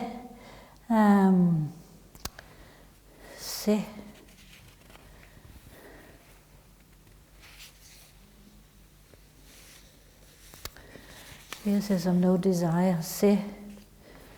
I'm not so sure about the Se, but the Me is without. Semejibu. Bu is the son. Son of Seme. Son of no desire. Literally. And this is purifies the actions of unpleasant speech and of telling lies, particularly about the Dharma.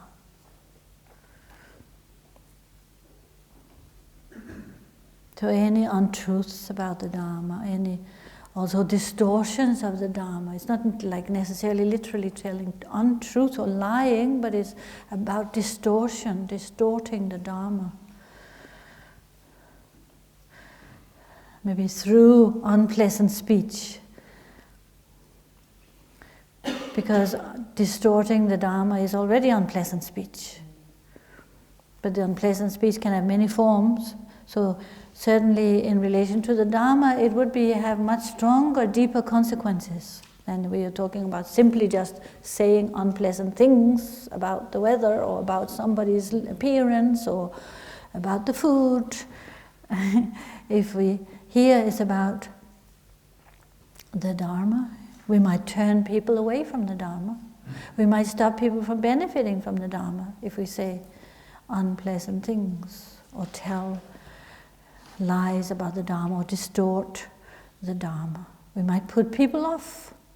We may not have the intention to do that, but through our unskillful speech, we might turn people off. So we have to look at them in that, like the whole range of ways that we can say unpleasant things and tell lies about the Dharma. And the purification means we have freedom from clinging and attachment. Clinging and attachment. And it also relates to we become victorious in debates because we understand the Dharma deeply. So we are able to, in philosophy, and then we understand the arguments for why it is like that, why it is not like that. Meaning we have wise speech, or our wisdom applies to our speech around the Dharma.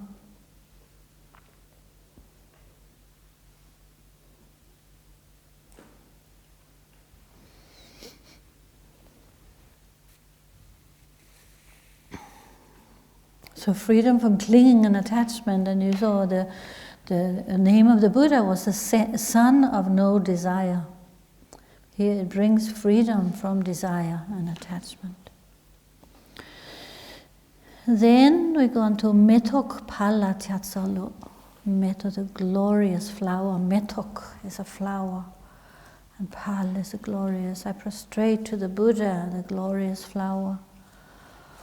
And this purifies the consequences of deception, of deceiving people.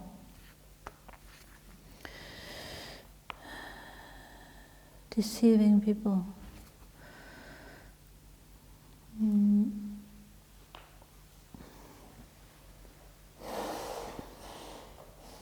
And the purified aspect is that excellent qualities, they grow and increase and blossom like a flower. Of course, many of these qualities, they will relate to all of the Buddhas as well. They share, like, it's not like, oh, this is the only quality we have now. This is the only thing that's purified. But specifically, that's the activity. Then it goes on to say that Deshin Shekpa, Sangpe, Özen, Nampa, Rolpa, Ngumpa, Chenpa, La Tyatsalo. Long name. Deshin Shekpa, Sangpe, Özen, Nampa, Rolpa, Ngumpa, Chenpa, La Tyatsalo. To the Tathagata, manifest wisdom, display of Brahma's light rays. I prostrate to you.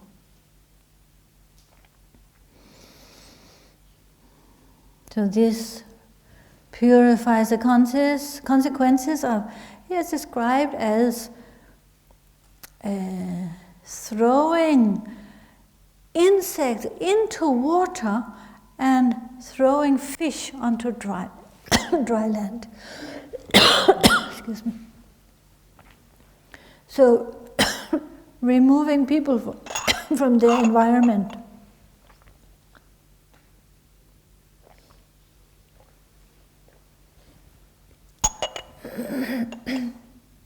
From the environment, their habitat.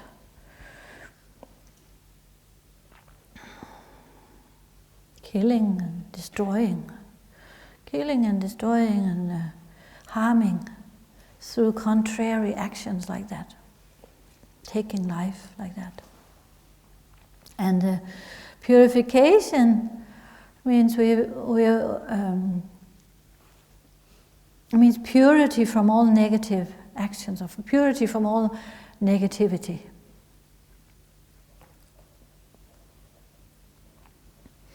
So that's the 24th.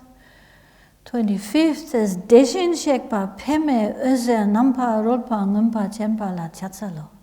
Ngumpa Chenpa means like omniscient. To Chenpa is know. Ngumpa Chenpa, omniscient, all knowing. Deshin Shekpa Peme Öze. So I prostrate to the Tathagata, Buddha, manifest wisdom. Is that the? Yeah. Mm-hmm. Display of lotus light rays. Peme Öze, lotus light rays. So here we purify the consequences of using the property of the Sangha, of the ordained, fully ordained Sangha. Before, I think it was coveting the property. Here it's like using the property of the fully ordained Sangha.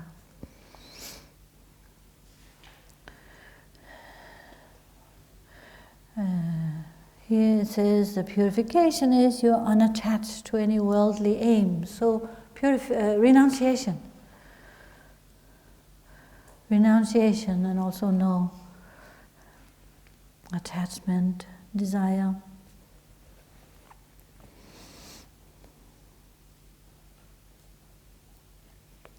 It also says pure the property, and you cannot eat their leftovers. eating the leftovers of the Sangha or using the property. So, I guess, yeah. The purification, what did we say that? Being unattached to worldly aims. Then Norpala Chatsalo. 26. Norpala Chatsalo. I prostrate to glorious wealth. Nor is wealth. Pal, glorious again.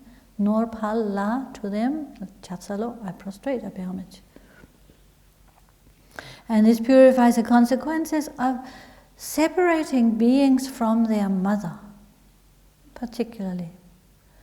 So I think this would be both humans and animals. We separate the calves from their mothers when we take their milk.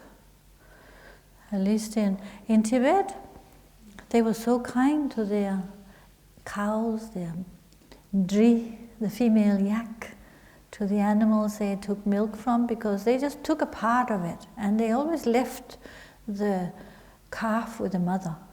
So that the calves always had something to drink. Now here in the West, we maybe it's in many parts of the world now, we take everything. We take it all.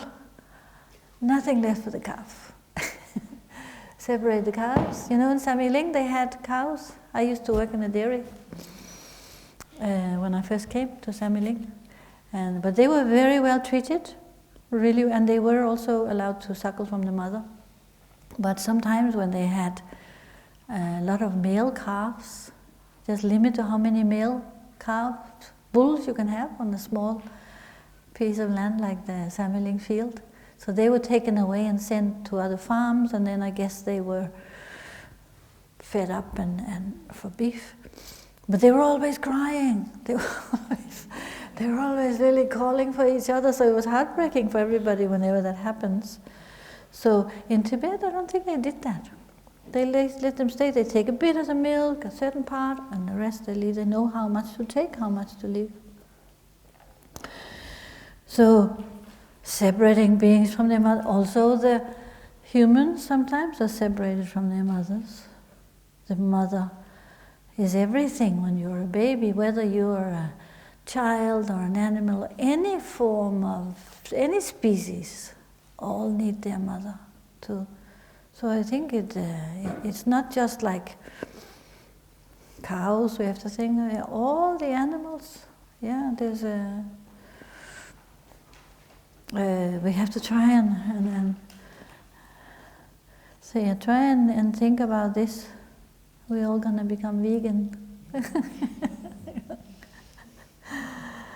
So the consequences, the purification, we fulfill all the needs and desires of others. Not just our own desires, not just my desire for what I want, but the needs of others. We will be able to fulfill them. We can't at the moment, we're not able to. But see here, we're prostrating to the glorious wealth. Wealth also implies that there's an ability to fulfill the needs of others, because there's so much to give. So then, 27, I prostrate to glorious recollection, Drenpe Pal. Drenpa is to remember, to recollect, to remember. So the Buddha of the all-knowing Buddha who remembers everything. Buddhas have complete, limitless recollection. And this purifies the consequences of breaking vows, breaking samaya commitments, breaking precepts, promises, breaking promises.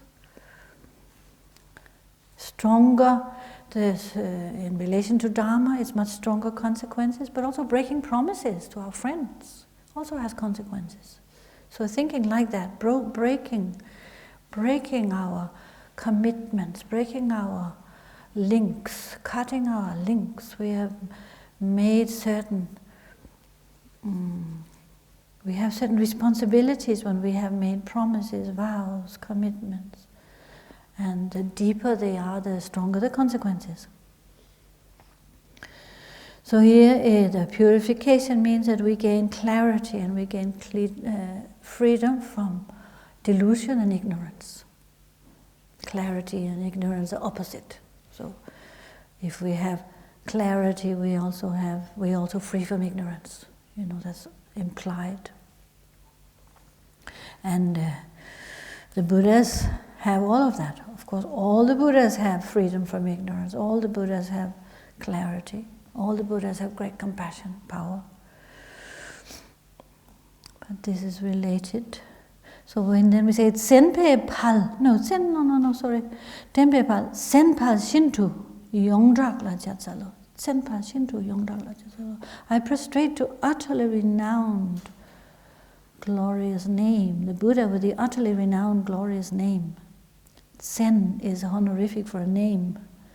Shintu is very, utterly, very. Yongdrak is renowned, to be famous. So here it purifies consequences of robbing with violence.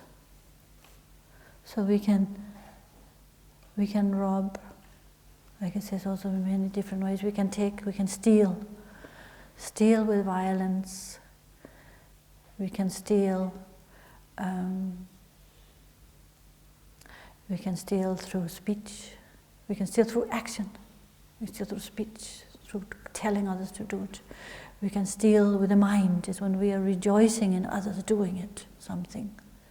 It's like we are doing it as well. So here it says robbing with as physically robbing with violence. It purifies actions of that. And the purification is we become fearlessness. It's kind of the opposite of that. Robbing with violence, it sort of implies fear. So fearlessness is the consequence of the purification. Then, Wangpo Toki Jalsenji Jalpola Chatsalo. I prostrate to the king of the peak of the victory banner of powers. Number 28. 28? No, 29. 29. Yeah. 29. So, short name for this one is the king of the victory banner. So this purifies the consequences of harming spiritual friends and loved ones. Harming could be any type of harming. Spiritual friends and loved ones. Again, it's these two groups. Those of devotion, those of respect, those who have, like those of kindness, you could say, those who have really helped us. Both are maybe of kindness, but all those who have cared for us, our mothers, our fathers, our brothers, our sisters, our friends, those who have supported us throughout our life in so many different ways,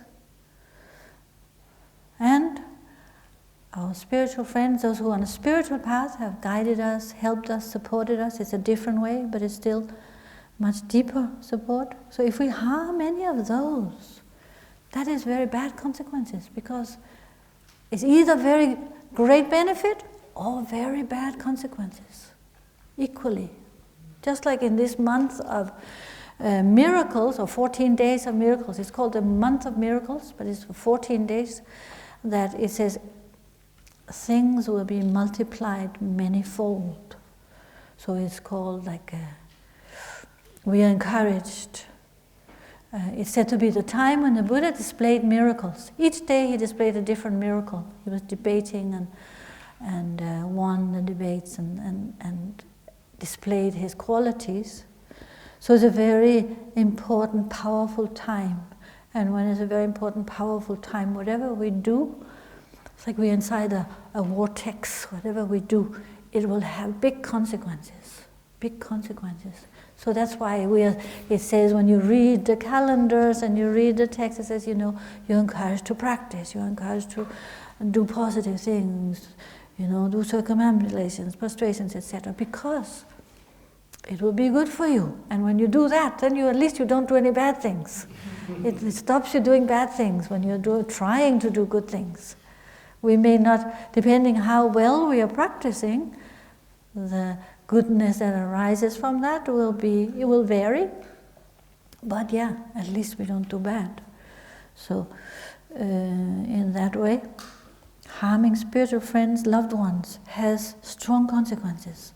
Our relationships in those areas have strong consequences. So the purification of that, it says, we will perceive the truth of reality. See the nature of mind, nature of reality. That is the ultimate realization, Buddhahood, really.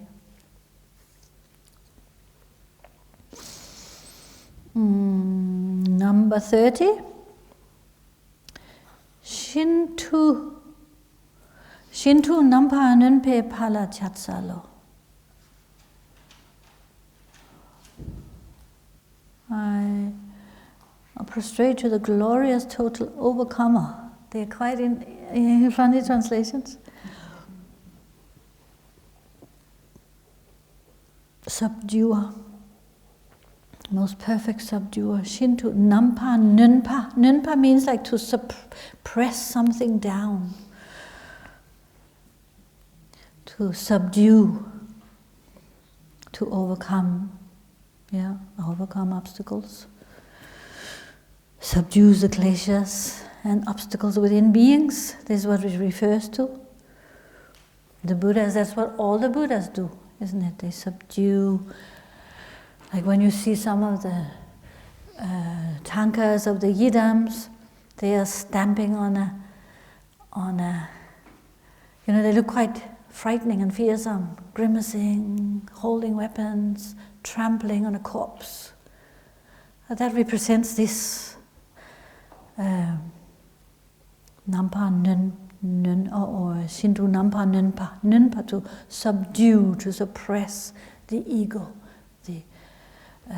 clinging and all the obstacles based on ego clinging and afflictions.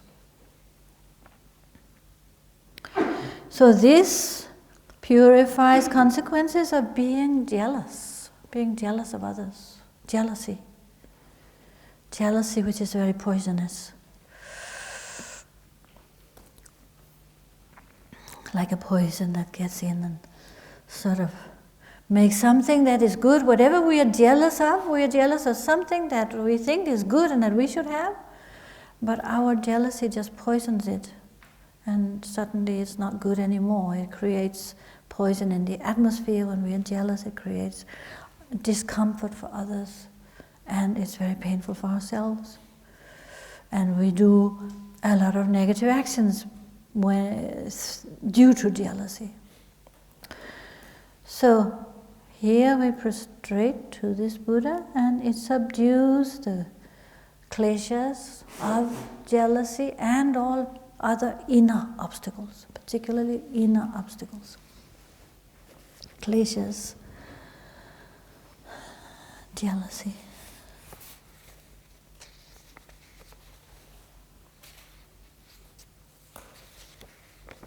Then number 31. 31. This is the Yule Shintu Nampa Jalvala Chatsalu. I prostrate to the utterly victorious, the one who's utterly, the Buddha who's utterly victorious over warfare in battles. Yule Shintu Nampa Jalvala, completely victorious in all battles. So meaning you're holding the sword of wisdom that cuts through ignorance. That is the battle. In the battle, the Buddhas, the weapons they have is the sword of wisdom that cuts through ignorance. So here,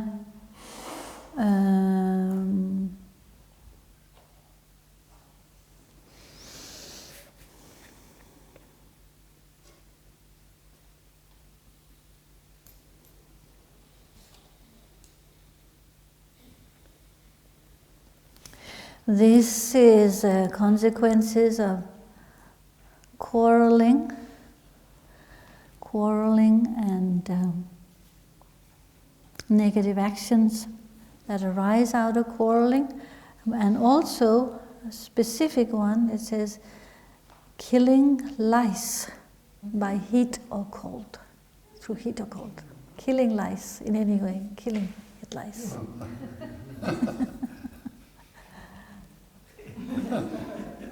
So, I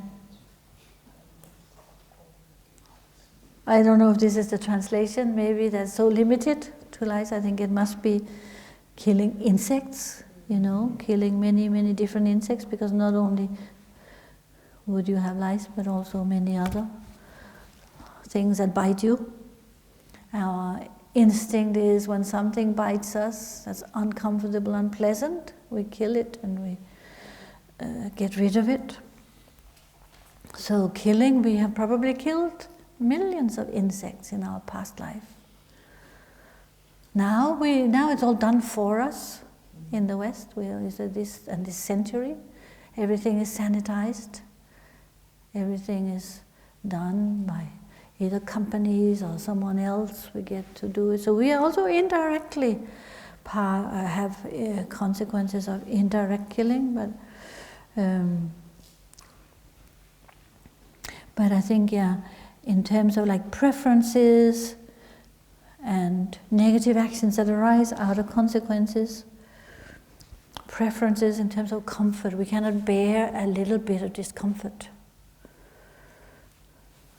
I mean, I wouldn't like to have lice.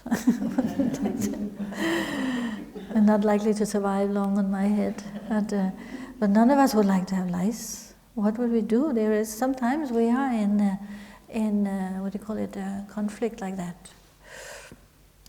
We have to do something, and you try to do all the right things. Sometimes we don't manage. So the purification of that is we are free from worldly attachment and aversion. Because this arises, this is our attachment and aversion, all these small things. We are these big human beings and these tiny little insects. So our preferences, it's all about me and my comfort, me and my well-being. And we cannot put up with just the slightest little discomfort. This is very hard for us. So yes, no more attachment and aversion is the purification. Number 32.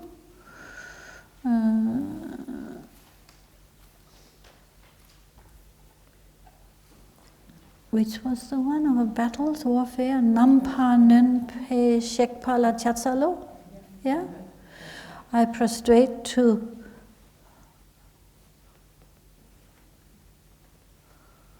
the one who goes. Nampa Nönpe Shekpala Chatsalo. I prostrate to the one.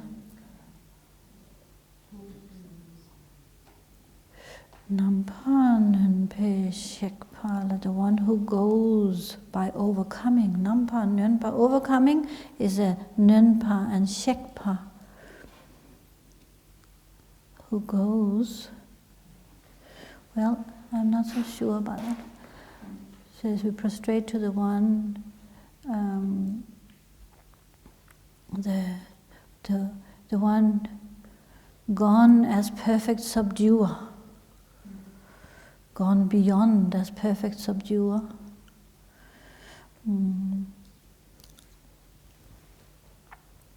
So that's 32.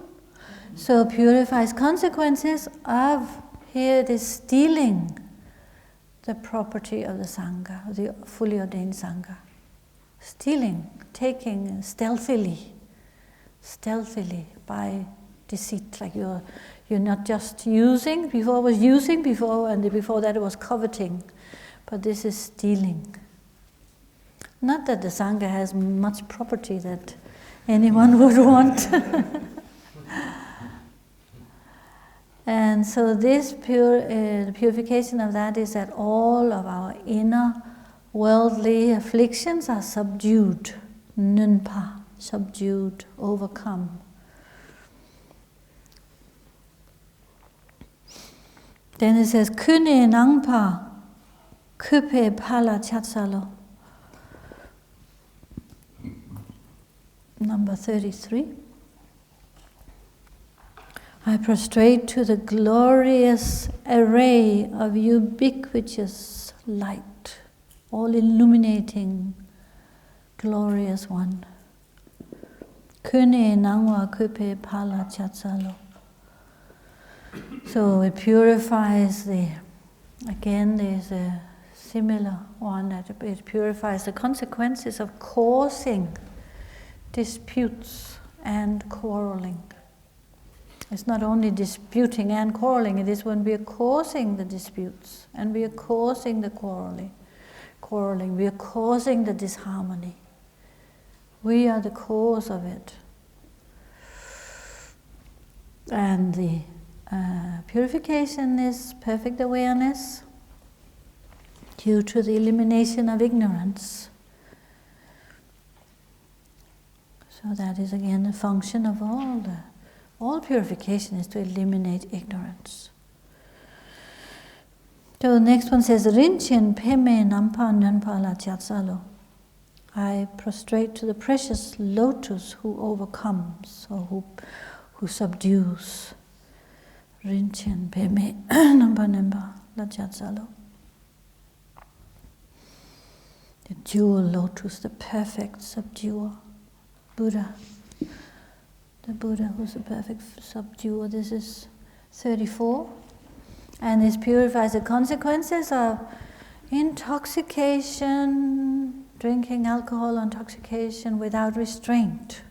And due to that causing disputes and quarreling.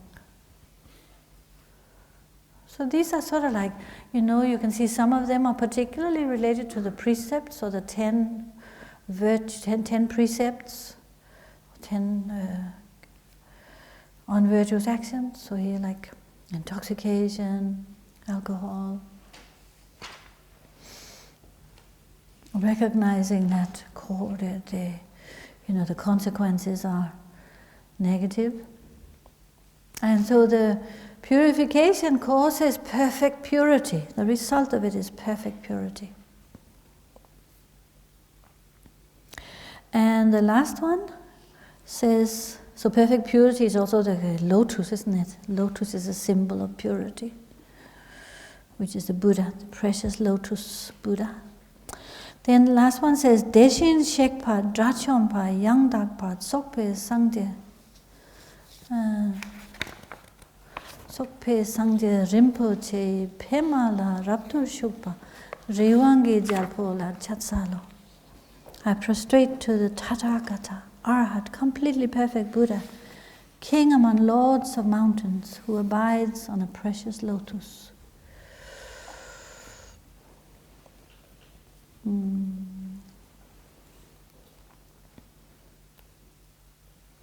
King of Mount Meru, perfectly seated on a jewel lotus, a precious lotus. So seated on Mount Meru represent that the Buddha's awareness, realization is unshakable, like mountain, unshakable like the Mount Meru.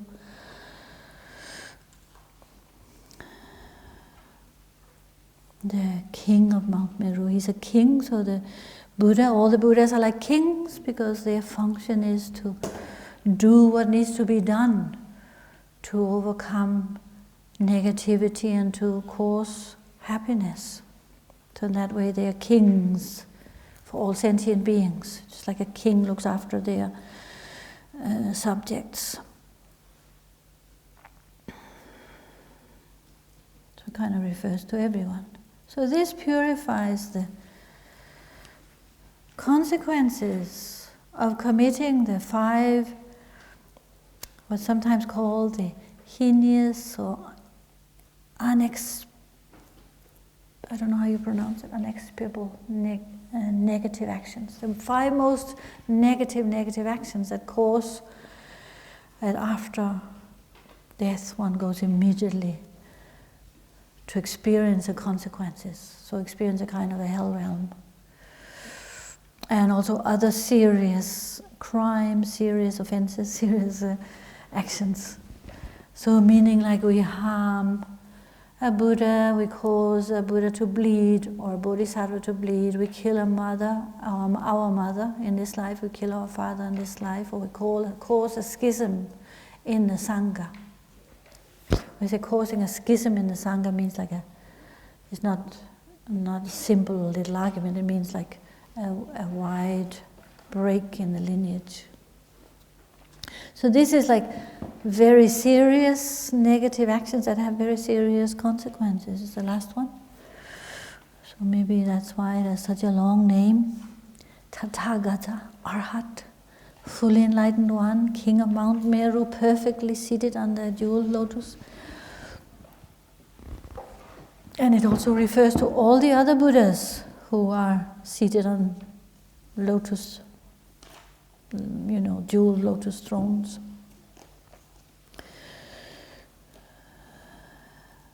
So they, through their teaching of the Dharma, they protect all beings from fear and from suffering.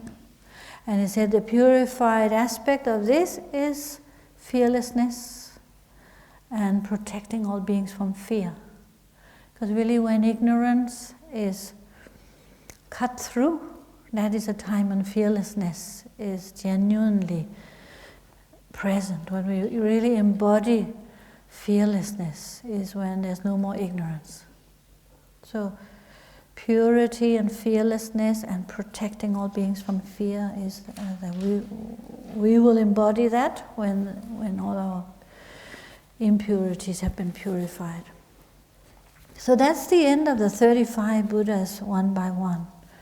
And then as a general sign of purification, we can say that our mind should become clearer. We should have less turmoil, more understanding of the Dharma, more renunciation. It said generally that less sort of craving for or involvement with attachment and aversion. Our renunciation should increase. We should have more interest in the Dharma, more faith and devotion for the Dharma, more appreciation of the Dharma, being less selfish. That would be generally a sign of purification in whatever way we are practicing. So this ends the first of the heaps of the 3 sections, and then the next section is confession, right? So I have to take the text. Keep your text there.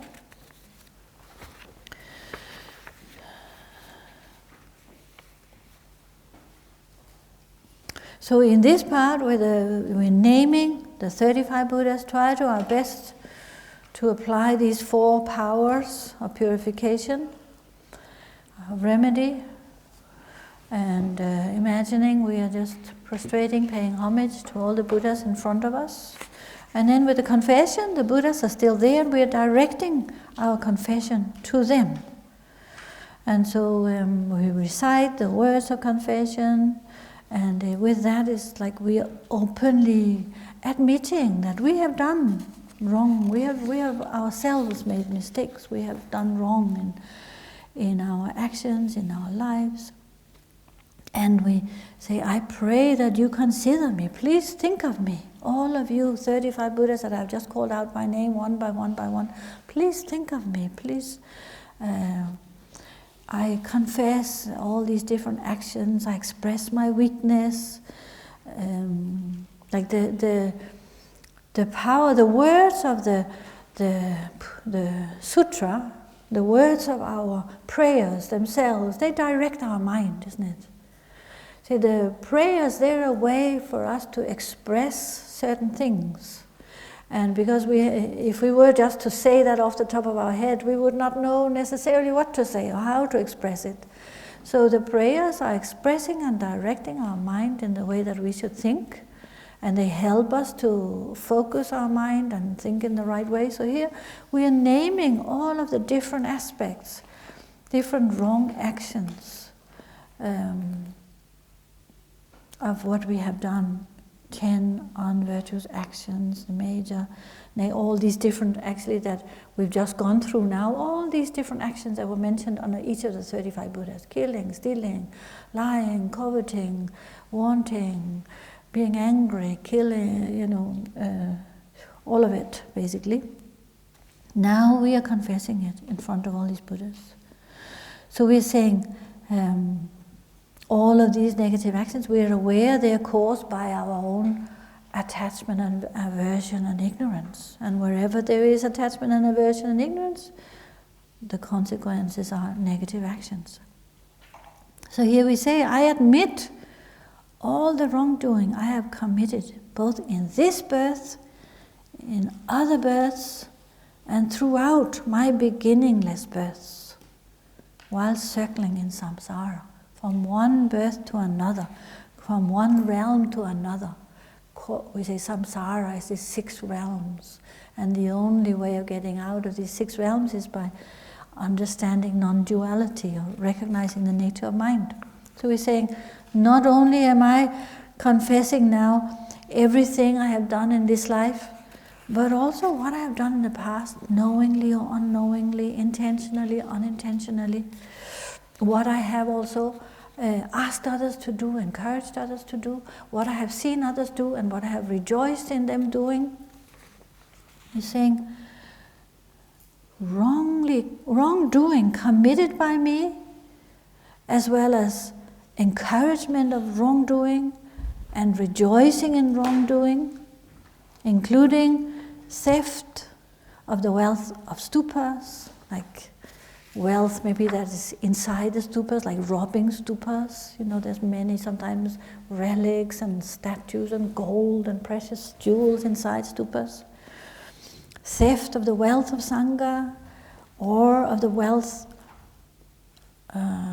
says the wealth of the Sangha in the 4 directions, and the encouragement of such theft, and rejoicing in such theft. So encouragement for others to do it, and then when we see others do it, then we rejoice. And the commission of committing the 5 worst actions, these 5 heinous crimes, the encouragement of them, the rejoicing in such actions, as well as entrance into the full acceptance of the path of the 10 unvirtuous actions, meaning that we fully have no second thoughts of doing any of the 10 unvirtuous actions: killing, stealing, lying, sexual misconduct, confusing our mind, etc., etc. 10 unvirtuous actions, sorry, I've mixed it up with the 10 vows. The 10 unvirtuous actions is what we do with the body, speech, and mind, right? How we think, how we speak, and how we act. But yes, it is killing, stealing, lying.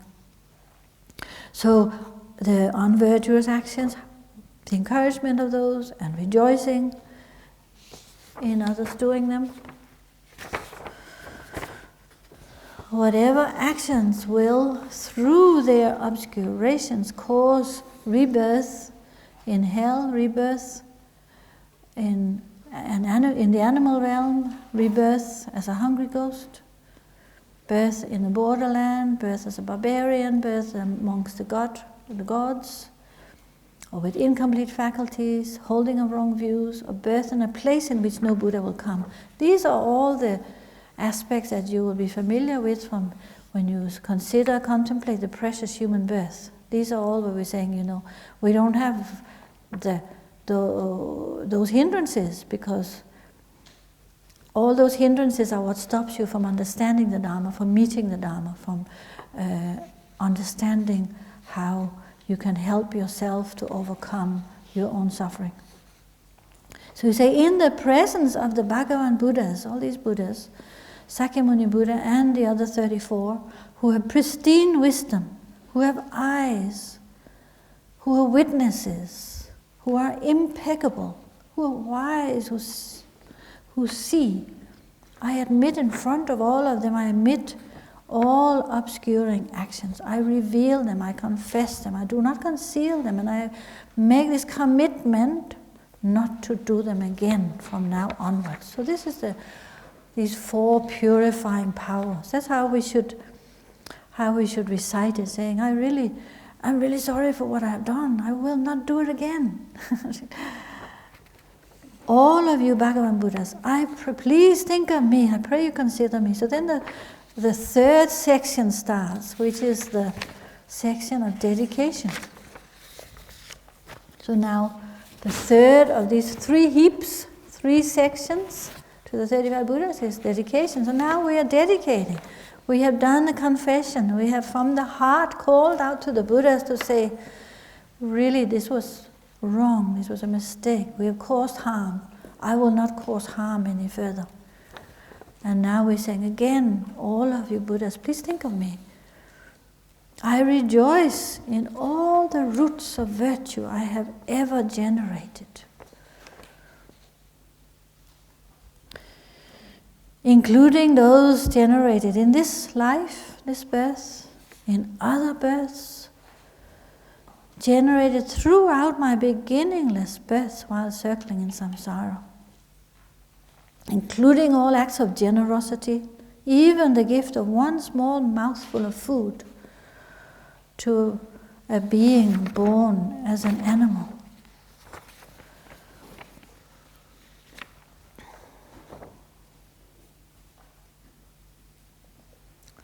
I dedicate all roots of virtue coming from my observance of morality, of ethics, of right conduct. All roots of virtue coming from my abiding in the brahmacharya, in the pure aspect of mind, in purity. All roots of virtue coming from my ripening of beings, from me being the cause of others ripening. Others mean ripening, by ripening you see mean like understanding the Dharma, purifying their minds. All roots of virtue coming from my bodhicitta, my mind of enlightenment, my intention, my full intention to attain enlightenment for the benefit of all sentient beings. And all my roots of virtue coming from unsurpassable, pristine wisdom. So whether in this life or in past lives,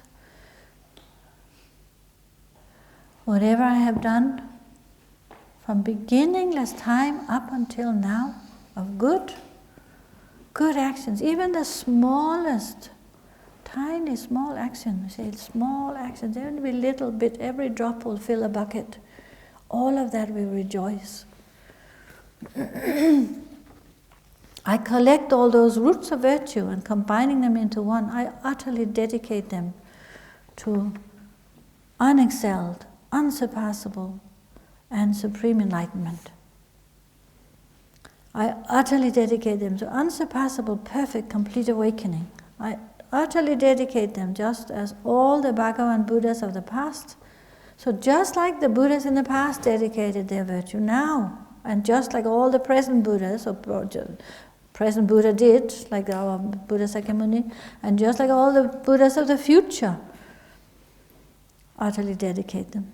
It doesn't say here. And just like all Bhagavan Buddhas of the present are utterly dedicating them. In the same way, past, present, and future Buddhas, I now also dedicate all the merit. And I confess all wrongdoing. I rejoice in all merit. I pray to all the Buddhas. So we're doing just like all the Buddhas did in the past. I'm doing this now.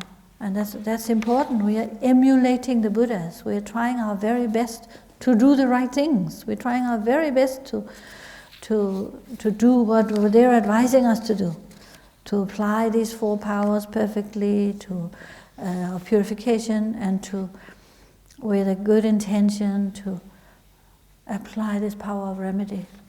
So, and then it says, may I achieve unsurpassable, supreme, pristine wisdom through this. Through this may I attain all the most perfect qualities, is what we're saying. And then the last few lines on the back is actually the beginning of the Sangpo. No, it's not. Sorry, it is from. I think it comes from the Sangpo Chepe Menlam. Micho jalwa kangda danda shukpadang kangda depa dadan deshin kangmajan yunten ngapa taye jamso drakun la talmo jarwa chite chapso nyewa chiwo. So saying with joined palms, I take refuge in the Buddhas.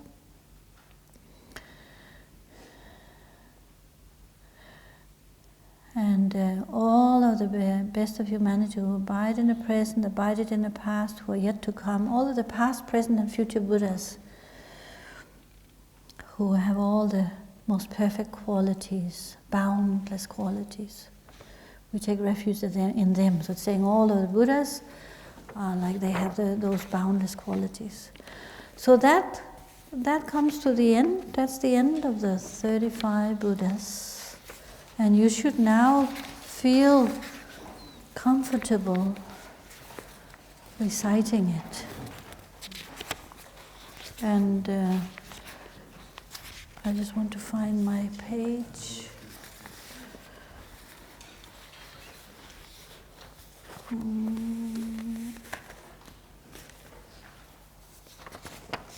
Three, 4, 5, 6.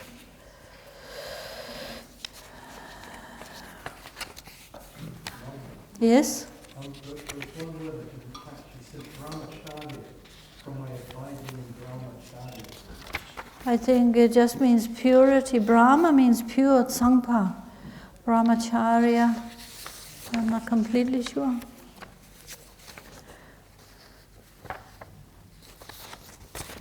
But purity, like purity, abiding in purity, I think you could safely say. Yes? Anybody had a question? Do we do a prostration for each of the Buddhas, or did I understand it wrong? We don't. You can do prostration if you were to, but generally we just recite it and imagine we're doing prostration, or even just pay homage to their qualities. If you can recite it, think of the meaning, and then you can also imagine you're doing prostration to them. But yeah, we don't actually do it. But I think some people may do it if they do it as that is their practice. Yeah. Yeah. I can't hear you at all. Brahmacharya, does that refer to celibacy, vows of celibacy, brahmacharya? I don't think so. No, I don't think so. Is this written for ordained people or for lay people? I mean, Pardon? Pardon? Is this specifically for? I know it's written for. Was it? No, it's not specifically for ordained people. Okay. No, it's for everybody. Everybody needs to purify. All these things that all the Buddhas representing purification of, that's some that relates to everyone, whether ordained or non-ordained. Past, present, future. You may be ordained in this life, you may be a layperson in this life, you may have been ordained in the past, you may have been a layperson in the past. So we're talking about past, present, future lives. There's no limitation. There's no limitation, and not boxing things into this or that when it comes to purification, because the purification is about our mind and our intention. Lama, thank you so much for the teaching. When you visualize, you said to visualize the lotus with Shakyamuni in the middle, and then a ring of 4, then 10, and then 10 again. Do you visualize that kind of like 2-dimensionally with concentric circles, or 3-dimensionally like a wedding cake kind of situation? 3-dimensional, yeah. Okay. Yeah, 3-dimensional. 3-dimensional. So I think what could be useful is that we also what people have difficulty with is the chanting, because it's so irregular.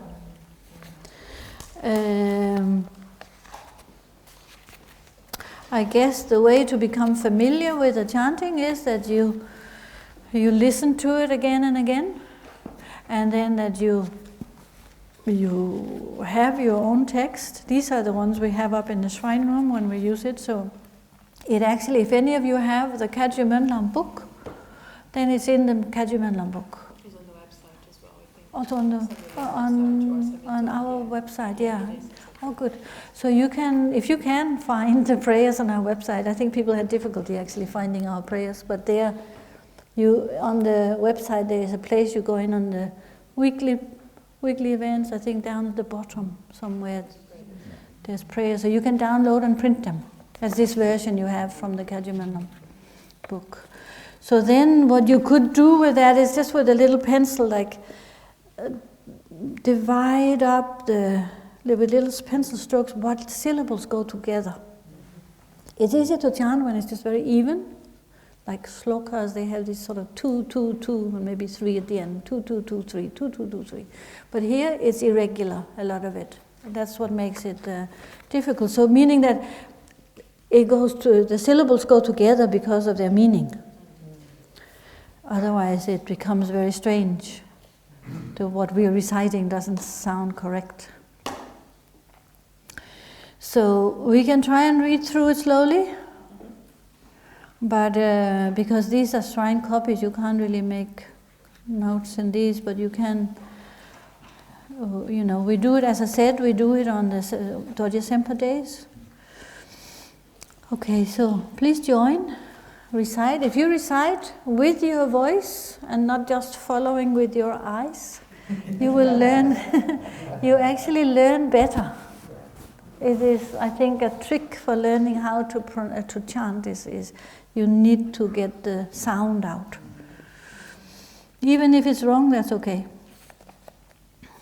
So now we can just try to chant, and you can think of it as how you think of the meaning in terms of what we have just gone through. So.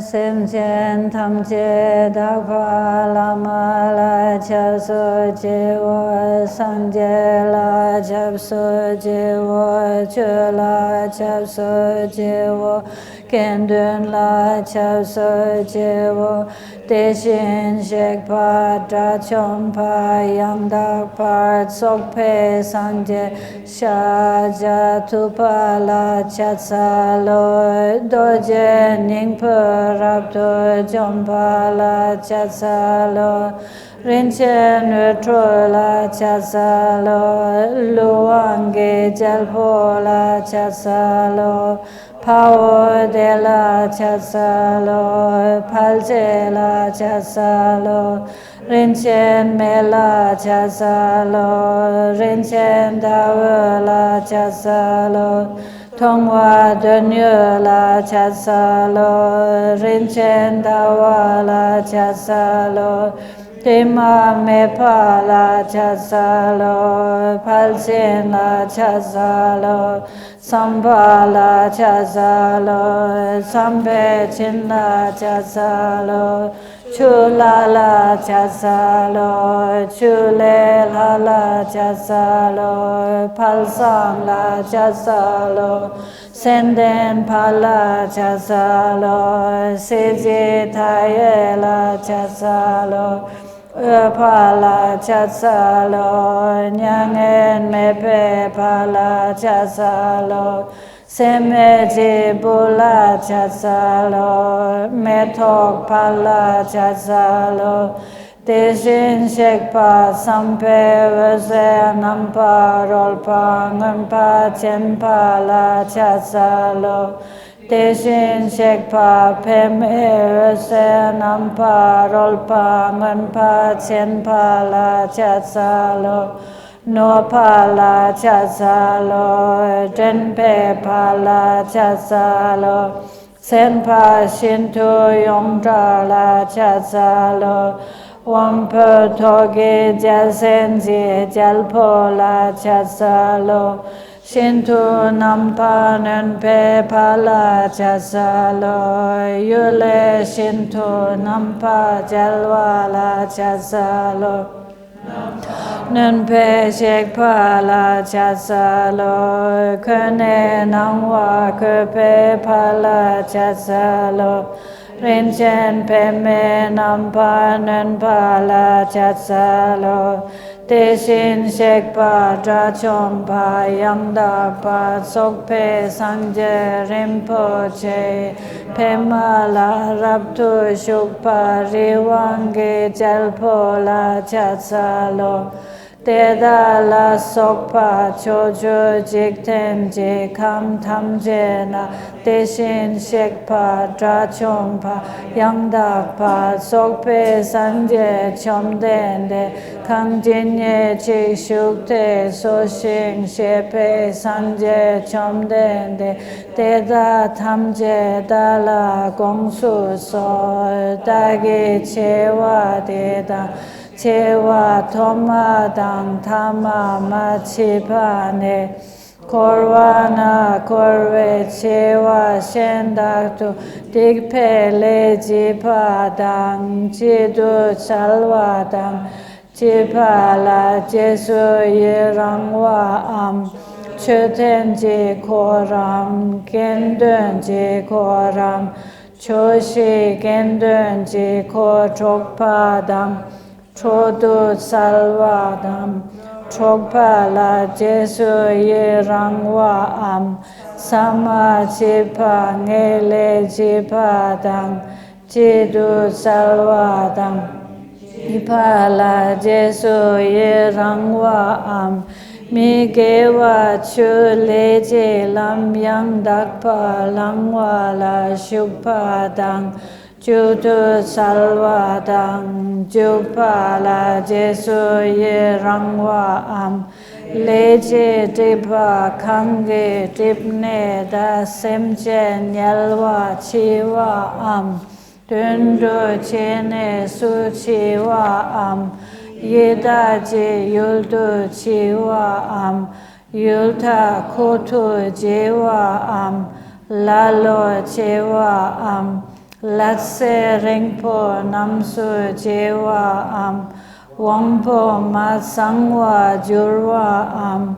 tawa lokpa sinpa jurwa am sangje jongwa la nyepa mijipa jurwe leche depa kanglap Teda tamje sangje chomde de yeshe sujurpa Chendu jopa, pangdu jopa, sema jopa, chenpe sikpa, dedage, chenga tolo cha so, michabo, lenche chang dompa chila so, sangje chomdende, deda dala gongsu so, dagi chewa dedang, Jewa toma dang tama machipane korwana korwe jewa shendaktu chinpa tana dundur chene su chepala sekam jiksam salwa kang lakpadam Sultrim sungwe gewe sawa kang lakpadang Dagi sampa chupa la nepe gewe sawa kang lakpadang Dagi semchen yongsu minpa chipe gewe sawa kang lakpadang Dagi shangju chi semchi gewe sawa kang lakpadang Dagi lana mepe yesheji gewe sawa kang lakpa Deda tamje chiktu dushing domte domne lana machi padang gongna machi padang gongme yang gongma yongsu ngowe Lana mepa yangdakpa sokpe shangju tu yongsu ngowa jewo jita depe sangje chomdende namje yongsu ngopadang jita ma ongwe sangje chomdende namje yongsu ngowa jurwadang Jita danda jungwe sanje chomden denam tanta yongsu ngowa sepa teta dagi chang yongsu ngowa jewo dekpa tamje shaso sunam je jesu yirango sanje tamje la sovan depso Yeshe lana mepe choto jo je me jo jalwa kangda danda shukpadang kangda depa dadang deshin kangma jen yuen te ngapa taye jamso drakun la talmo jerwa chite japsu niwa che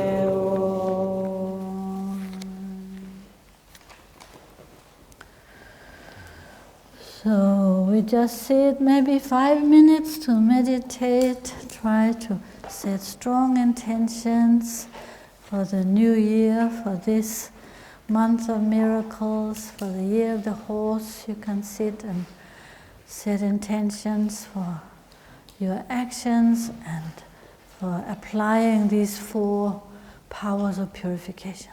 Okay.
So we do the dedication.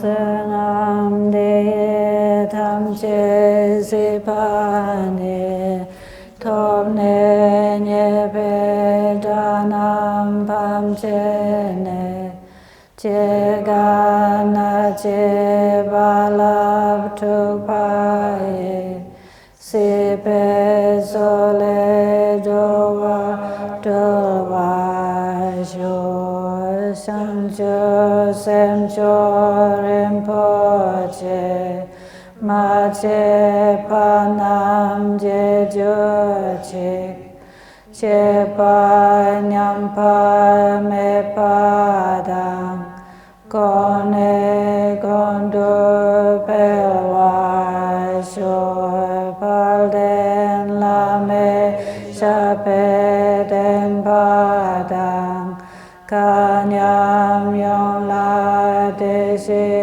jongwadam ta shen malu so sa de jane nyodo zande